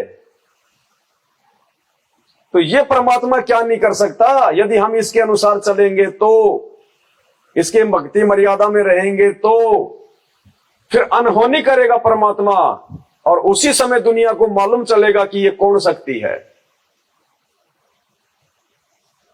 परमात्मा ने प्रहलाद के लिए अनहोनी की कि नहीं की?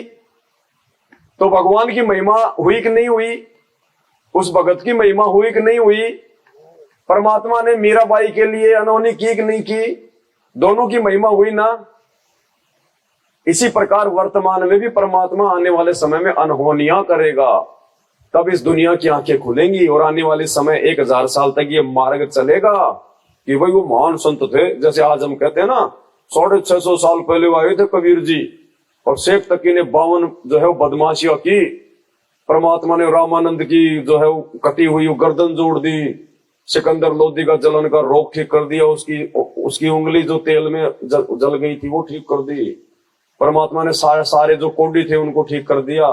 तो आने वाले 1000 साल में ऐसे संत रामपाल जी भगवान के गुण गाए जाएंगे, ऐसे ये भक्ति मार्ग चलेगा।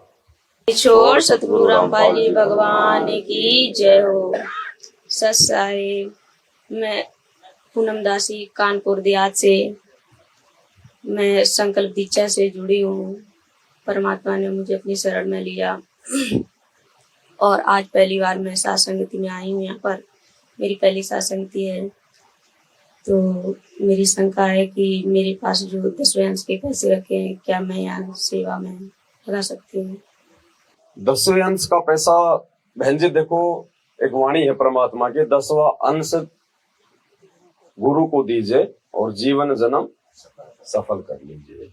अब गुरु 10वें अंश के पैसे का क्या करेगा? बिजनेस तो खोलेगा नहीं, बिल्डिंगें तो बनाएगा नहीं, आप और हम जैसे अपने बच्चों की सेवा में लगाएगा परमात्मा। कोई पुस्तकें छप रही हैं, कोई पंखे आ रहे हैं, कोई भंडारे का सामान आ रहा है, कोई दीवारें बन रही हैं, उसी काम में लगाएगा परमात्मा। 10वां जो अंश है वो भी एक दान ही है, वो कोई अलग वस्तु नहीं है। चाहे आप मतलब 20वां हिस्सा दो ना परमात्मा, कोई मना थोड़ी किया परमात्मा ने। 10वां अंश तो परमात्मा ने इसलिए नाम रखा कि इस कलयुग में इनके इतने खर्चे, इतने फालतू के इनके झंझट होंगे। 10वां अंश भी यानी कम से कम भी अगर अपनी आमदनी का दे देगा तो भी थोड़ा बहुत इसका जो है वो दान पुण्य में लगेगा। बाकी माँ के पेट में जब हम थे तो परमात्मा ने हमारे को बताया, एक जगजीवन राजा की जो है कथा के माध्यम से, कि इस प्राणी ने माँ के पेट में परमात्मा से बाहर निकलने के लिए जो है 50% का जो है वो एग्रीमेंट किया था कि मैं अपनी नेक कमाई का जो है 50% आपको मैं दान करूंगा। अब बाहर आने के बाद में वो भूल गया सब कुछ। फिर परमात्मा ने वापस आके याद दिलाया हमारे को सतगुरु रूप में इन वाणियों के माध्यम से कि 10वां अंश गुरु को दीजिए, जीवन जन्म सफल कर लीजिए। तो आप सेवा में यदि पैसा लगाना चाहती हैं तो आप उसको जो है वो 10वें अंश के नाम से ना दें, ठीक है? आप उस पैसे को सेवा में लगा सकती हैं। वो फिर चाहे आपके पास में ज्योति का निकाला हो चाहे वो पाठ का निकाला हो, चाहे दान के नाम पे निकाला हो, चाहे वो 10 अंश के नाम पे निकाला हो, उस पैसे को आप जी जो है सेवा के नाम पे आप उसको लगा सकती हैं। बाद में जब गुरुजी आए फिर आप उनको 10 अंश के रूप में और पैसा दे सकती हैं। लेकिन जहां भी आप दे वहां पे आपको ये पूरा आपको ये मतलब यकीन होना चाहिए कि यहाँ पे हमारे दिए गए इस सेवा के पैसे का कोई भी दुरुपयोग नहीं हो। मालिक से पहले ही प्रार्थना करके दंडोत करके मालिक यदि आपको प्रेरणा करें तो पैसा लगाना है, ऐसे नहीं। और वैसे भी देखो बहन जी, इस पैसे का कोई यूज नहीं है। गुरुजी के आने के बाद तो वैसे कोई पैसों की दानदाताओं की कमी नहीं रहेगी, क्योंकि अब की बार ये परमात्मा को जमानत करवा के तो आएगा नहीं। इसके तो बड़े बड़े नेता लोग इसके पैर पकड़ के लेके आएंगे, इससे पहले नहीं आएगा। आना होता तो आज से पहले ना आ जाता परमात्मा। 8 साल से क्यों बैठा है जेल में? ये लास्ट एंड फाइनल है ये। अब की बार जब परमात्मा आएगा तो परमात्मा एक परमात्मा के रूप में आएगा, संत रामपाल के रूप में नहीं आएगा, हरियाणा के जो है किसी नॉर्मल साधु संत के रूप में नहीं आएगा, बैंड बाजों के साथ में आएगा।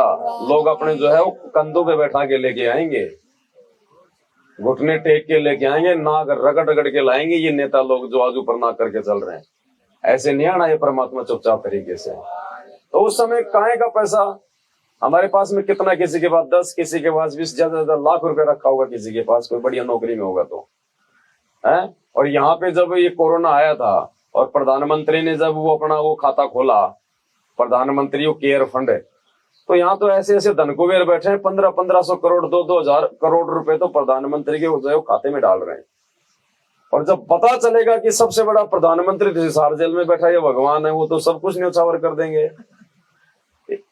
एक लीर के कारण मेरे हो गए चीर अपार, जब मैंने पहले बेरा होता मैं देती सब कुछ। तो जब दुनिया को पता चलेगा तो कोई कमी रहेगी क्या? आप और हमारा दान तो दिखाई भी नहीं देगा उनके पैसों के आगे।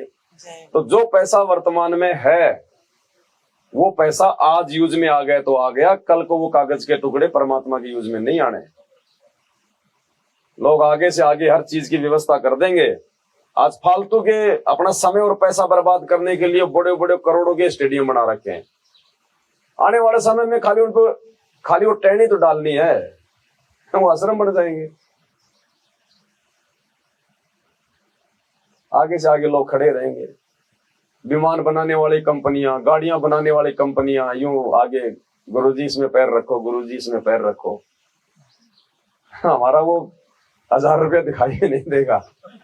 उसकी उपयोगिता आज है वर्तमान में, क्योंकि आने वाले समय में संघर्ष और सेवा हम भक्तों को नहीं मिलेगी।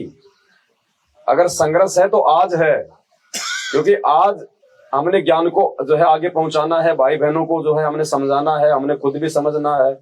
भक्ति करने के लिए हमारे को समाज से भी संघर्ष है, अपने आप से भी हमारे को संघर्ष करना, अपने विकारों से। और कल को जब लोगों को पता चल जाएगा इस विनाशकारी समय के बाद, पहले तो बहुत भयंकर परिस्थितियां पैदा होंगी। ऐसी आत्माएं जिनको भक्ति भगवान से मतलब ही नहीं, उनका तो सत्यानाश हो लेगा। जो बचेंगी वो धार्मिक आत्माएं बचेंगी। और उस समय फिर परमात्मा ऐसा खेल खेलेगा, नकली संत सब भाग जाएंगे, 33 करोड़ देवी देवता सब फेल हो जाएंगे, मंदिर मस्जिद सब जो है ये बंद हो जाएंगी। एक संत रामपाल जी के अलावा कोई महादेव रहेगा नहीं दुनिया में। तो आप जहां भी जाओगे आपका कौन विरोध करेगा? हर जगह जो है वो भगत होंगे, अच्छी आत्मा होंगी। आज हनुमान जी की कहीं को रैली निकल रही है तो कोई विरोध करता है क्या? हर आदमी चाहे वो शंकर को पूज रहा है वो भी हाथ जोड़ के जय हो बाबा की। तो कल को इस बाबा की ऐसे जय होगी, कोई विरोध नहीं करेगा, तो संघर्ष कहां रहा? और सेवा, हम क्या सेवा कर लेंगे? भले आप चाहे एक गिलास मांझो, लेकिन मांझो यहाँ आके, जरूर सेवा करो। थाली उठानी तो उठाओ, उठवाओ मत, उठाओ भी। चाहे गिलास, चाहे भगत को चाहे एक गिलास, चाहे आप जी पानी पिला दो, आपकी सेवा बन गई, वो लिखा गया आपका। तो आने वाले समय में ना तो सेवा मिलेगी। आज सेवादार कहाँ है? सेवादार जाके देखने तो गुरुद्वारों में जाके देखो, बड़े बड़े आईजी डीआईजी जिनको लोग सलूट मारते हैं, वहां 2 कोड़ी के आदमियों के जूते अपने रुमाल से साफ करते हैं वो। जब उनको कल को पता चलेगा ये भगवान है धरती पे, वो है सेवादार। वो नंबर आने देंगे क्या? तिनका उठाने की सेवा नहीं मिलेगी। तो संघर्ष और सेवा जब तक गुरुजी जेल से बाहर नहीं आ जाते तब तक है। बाकी उन कागज के नोटों को अपने घर में माला माला बना के और अपने गले में डाल लेना, कोई काम नहीं होंगे। ये मोदी पता नहीं उनको कब बंद कर दे, बदलाते रह जाओगे। 2000 का नोट जो है 1500 में फेंकोगे फिर। संतों की महिमा अपरम पार, पूर्ण ब्रह्म मिले करतार। संतों की महिमा अपरम पार, पूर्ण ब्रह्म मिले करतार।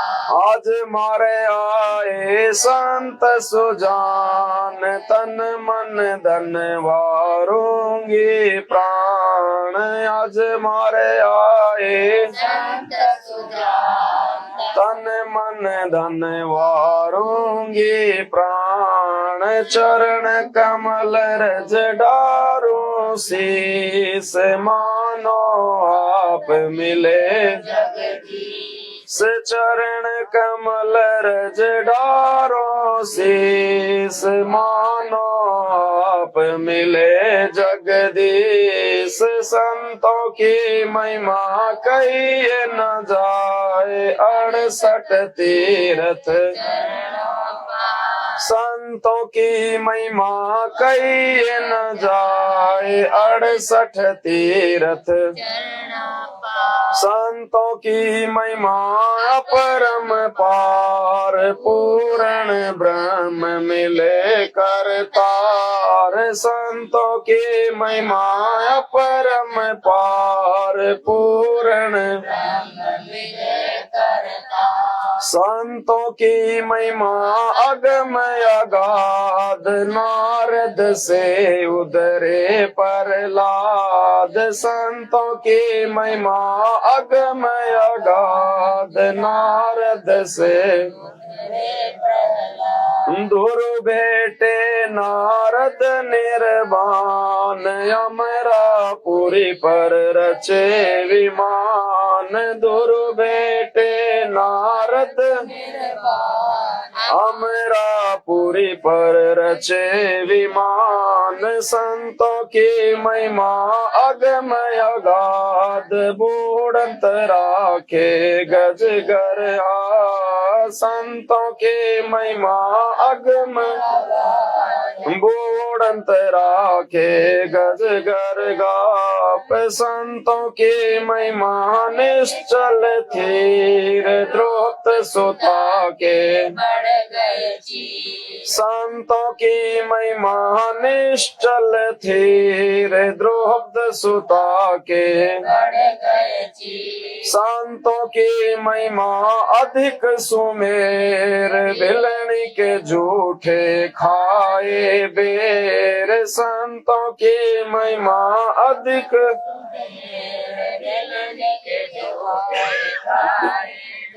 संतों की महिमा निश्चल अंक, वाल्मीक का बाजा शंख। संतों की महिमा निश्चल अंक, वाल्मीक का बाजा शंख। संतों की महिमा अमन अमान, देखो गणिका चढ़ी विमान। संतों की महिमा देखो गणिका चढ़ी विमान। संतों की महिमा पद गर गाप, त्रिलोचन कह परतिया आप। संतों की महिमा पद गर गाप, त्रिलोचन कह परतिया आप। पुंडरपुरी नामा परवान, देवल फेर छिवा दई छान। पुंडरपुर देवल फेर छिवा दई छान। काशीपुरी कबीर कमाल, गए बाल दयाई रसाल। काशी गए भी बालद आई रसाल दिया भंडारा जनर दास कनक कने पद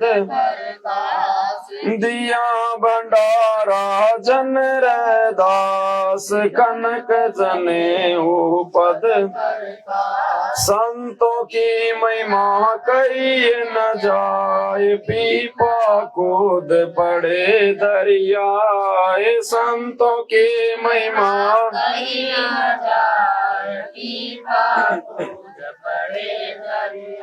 दास गरीब संतन को सेव 84 मिट गई सुख देव दास गरीब संतन को सेव 84 मिट गई सुख देव।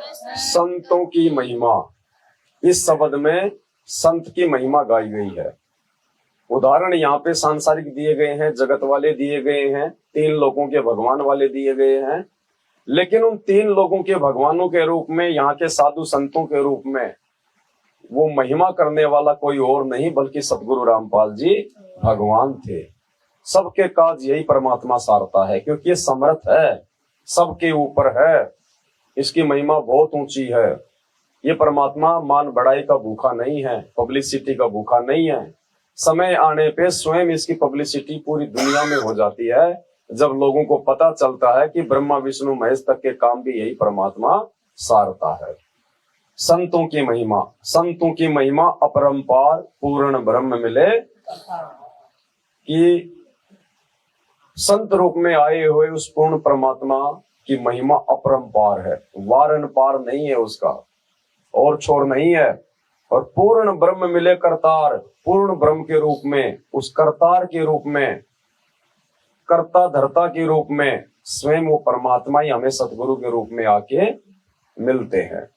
आज हमारा आए संत सुजान तन मन धन वारूंगी, आज हमारे वो संत सुजान अर्थात सतगुरु देव भगवान आए हुए हैं, और मैं अपना तन मन धन और प्राण उनके ऊपर न्योछावर करती हूँ।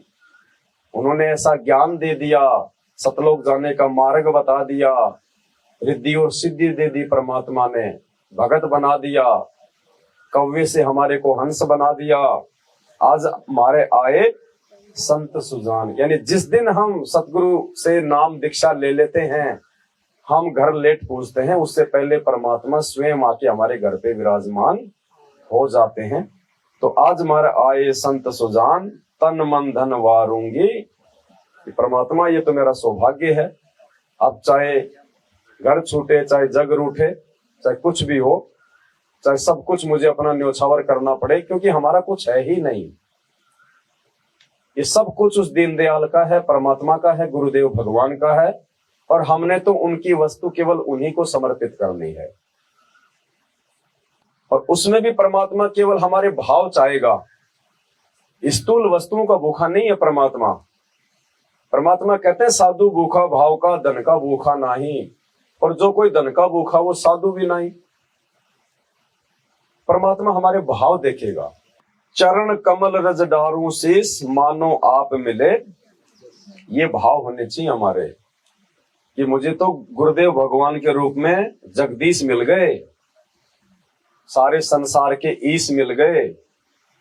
चरण कमल रज डारो शीस, उनके चरण कमल में सब कुछ न्योछावर कर दूं। परमात्मा के जो चरणों की धूल है उसको मैं अपने माथे पे लगाऊं, यानी मैं उनको इतना स्थान दूं, अति पूजनीय रूप में रखूं मैं अपने गुरुदेव भगवान को। उनसे बढ़कर दूसरा कोई भी इष्ट, कोई भी पूज्य देव मेरे लिए और नहीं होना चाहिए। मानो आप मिले जगदीश, कि मुझे तो साक्षात परमात्मा ही मिल गए, भगवान ही मिल गए मुझे तो। संतों की महिमा कही न जाए, 68 तीर्थ चरणों 68 तीर्थ ब्रह्म ब्रह्म आवे, 100 फल गुरु के चरणा पावे। 68 तीर्थों का फल घर बैठे सतगुरु रामपाल जी भगवान ने हमें दे दिया, और रोजाना दे रहे हैं। दुनिया वाले तो 68 तीर्थ लाखों में से कोई एक आधा ऐसा होगा जो अपने जीवन में पूरे कर पाता है, और आज आके परमात्मा ने बता दिया कि उन 68 तीर्थों को करने से पुण्य तो उसके 68 भी नहीं होते, और पाप कर्म वो 68 लाख से ज्यादा ले लेता है। और यहां परमात्मा ने सीधी सादी भक्ति विधि देके, 5 यज्ञ देके, और एक यज्ञ को करने में परमात्मा ने क्या बताया, 100 मण देसी घी लगता था, 100 मण देसी घी एक यज्ञ करने में। और 100 मण देसी घी लगेगा तो बाकी सामग्री कितनी लगेगी? जब घी 100 मण लग रहा है तो बाकी सूखा सामग्री कितनी लगेगी? साग सब्जी, आटा, मिर्च, मसाले, कितनी व्यवस्था करनी पड़ती होगी, कितनी सावधानी। और वो ऐसा यज्ञ जो राजा महाराजा लोग किया करते थे, लाखों करोड़ों रुपया बर्बाद किया करते थे, समय बर्बाद करते थे, हजारों लाखों की संख्या में नौकर लगा करते थे। और गुरुदेव भगवान ने हमें वो भक्ति दे दी कि वो 5 यज्ञ हम रोज कर रहे हैं अपने घर पे। एक दंडवत प्रणाम करना होता है हमारे को अधीनी भाव से, 8 अंगों से मर्यादा में रहते हुए, उस 100 मण यज्ञ का फल मिल जाता एक बार दंडवत प्रणाम करने से। 8 अंग से दंडवत प्रणामा संध्या प्राप्त करे। परमात्मा कहते हैं 24 घंटे लेटने की जरूरत नहीं है, दिखावे की जरूरत नहीं है। परमात्मा के मार्ग में ढंग से, सही विधि से, आदिनी भाव से और मर्यादा में रह के अगर तुम सुबह शाम 2 बार भी दंडवत अपने गुरुदेव को कर लोगे तो परमात्मा उसी में प्रसन्न है। परमात्मा को वो प्रणाम पसंद है, व्यायाम पसंद नहीं। हमारे को व्यायाम नहीं करना बार बार, हमारे को भक्ति भाव से जो प्रणाम करना है। तो कितनी सीधी और सटीक भक्ति दे दी परमात्मा ने। आज की डेट में हम लोग कितना ही जोर लगा लें, हम एक यज्ञ भी नहीं कर सकते उस प्रकार से। 100 मण देसी घी, पूरी जिंदगी मर जाएंगे, 100 मण घी का पैसा भी नहीं इकट्ठा कर पाएंगे, यज्ञ तो छोड़ दो। और यहाँ परमात्मा रोजाना करवा रहे हैं, ना जाने वो 100 यज्ञ करवा देते हैं। लेकिन अभी हमारी सुरती नहीं खुली, अभी हमें अंदर से पूरा विश्वास नहीं हो पा रहा कि वास्तव में इसका इतना प्रतिफल है। अब छोटा नादान बच्चा होता है, उसको नहीं पता कि मोबाइल से मोबाइल में जो है वो पैसे भेजे जाते हैं। उसको तो जब तक जेब से निकाल के नहीं दिए जाए कि बेटा ये ले 300 रुपए, तब तक उसको यकीन नहीं होता।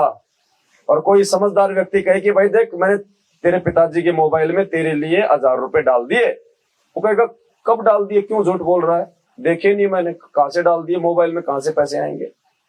तो ये सूक्ष्म भक्ति है, दिखावे की भक्ति नहीं है ये दुनिया वालों की तरह। तो हम जो यज्ञ कर रहे हैं ना, अगर मर्यादा में रह के कर रहे हैं, गुरु को भगवान मान के कर रहे हैं, देखो ऐसे यज्ञ संपूर्ण नहीं होगा। क्या बताया परमात्मा ने उस सत्संग में, गुरु को मानुष जो गिने और करे चरना अमृत को पान, ते नर नरक में जावेंगे युग युग बने। गुरु को जब तक हम हृदय से परमात्मा नहीं मानेंगे, फिर चाहे हम 5 यज्ञ रोज कर रहे हैं, उनका वो फल हमें नहीं मिलेगा।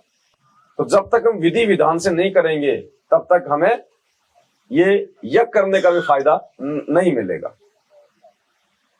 तो संतों की महिमा कही न जाए, 68 तीर्थ चरणों पाए। संतों की नहीं, संत की।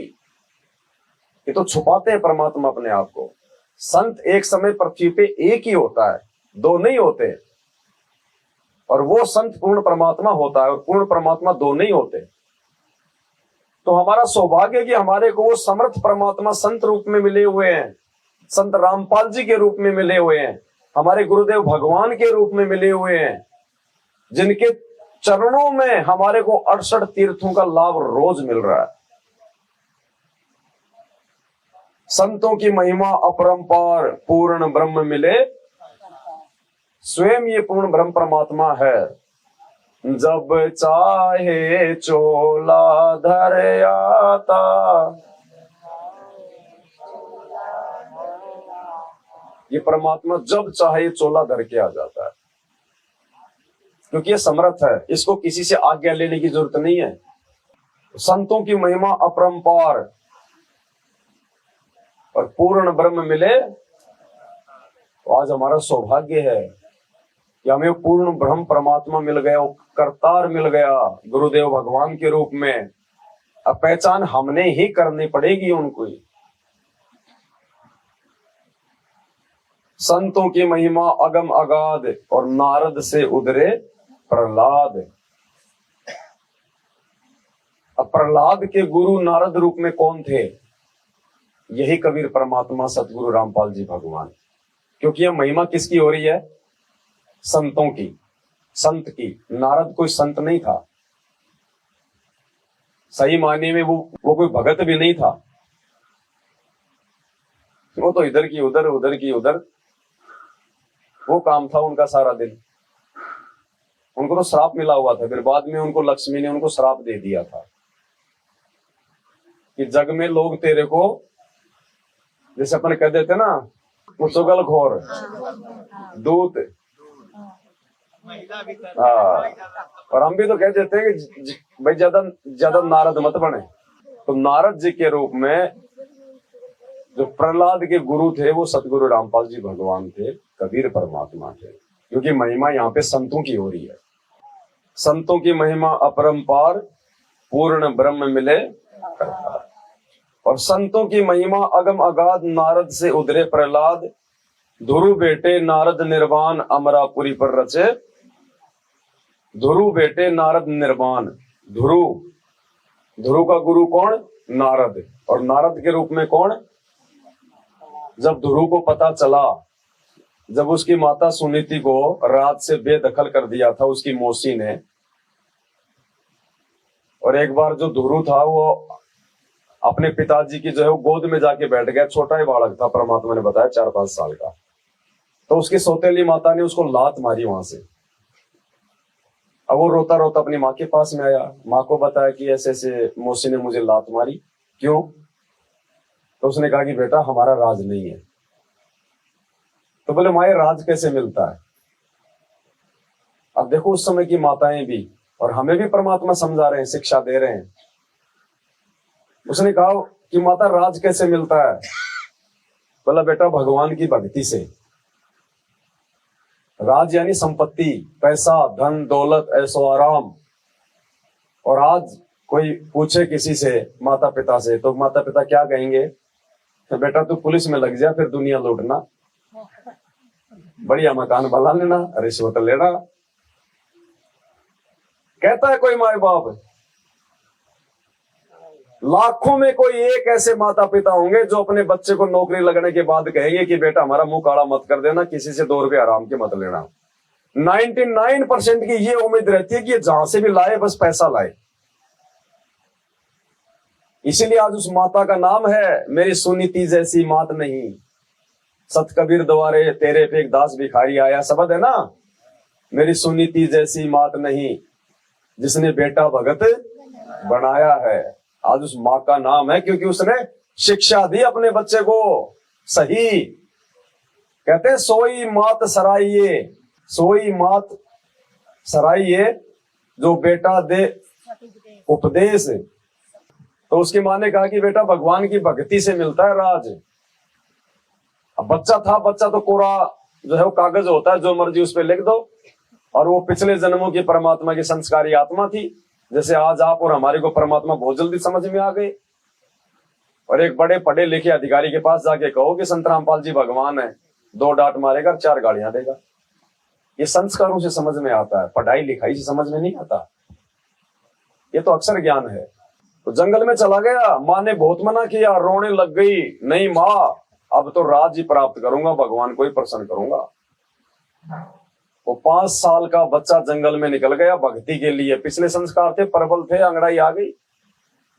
5 साल के बच्चे को क्या पता क्या भक्ति है और क्या भगवान है और क्या राज होता है। उसको चाहे 20 दिन में 20 थप्पड़ मारो, 2 मिनट बाद में वो तो फिर हंसने लग जाता है। और रास्ते में पूर्ण परमात्मा आ गए नारद जी का रूप बना के, क्योंकि दयालु परमात्मा, इसे देखा नहीं जाता। आ गए परमात्मा, रामा श्यामा हुई, कहाँ जा रहा हो बेटा? महाराज जी भगवान के लिए जा रहा हूं, जंगल में तपस्या करूंगा, भगवान को प्रसन्न करूंगा, राज प्राप्त करूंगा। तो नारद जी के रूप में परमात्मा ने कहा कि बेटा भगवान ऐसे थोड़ी मिलता है। बोले मेरी माँ ने तो कहा कि भक्ति से मिलेगा, और भगवान तो फिर जंगलों में मिलते हैं, क्योंकि उस समय साधु संत महात्मा जंगलों में पाखंड करते थे ही। तो उसने सोचा जंगल में मिलेगा भगवान। तो नारद रूप में परमात्मा ने कहा कि बेटा बिना गुरु के भगवान नहीं मिलता, ऐसे गुरु बनाना पड़ता है। तो उसी समय ध्रुव नारद जी के पैरों में गिर गया, लिपट गया, पकड़ लिए। बोले फिर आपसे बढ़ के गुरु कहाँ मिलेगा, वरना मैं तो जो है वो डले ढोने जा रहा था, मुझे तो भगवान मिलता ही नहीं, ये जानकारी तो मुझे आपने दे दी, तो आपसे बढ़ के गुरु कौन होगा जिसने मेरा मार्गदर्शन कर दिया।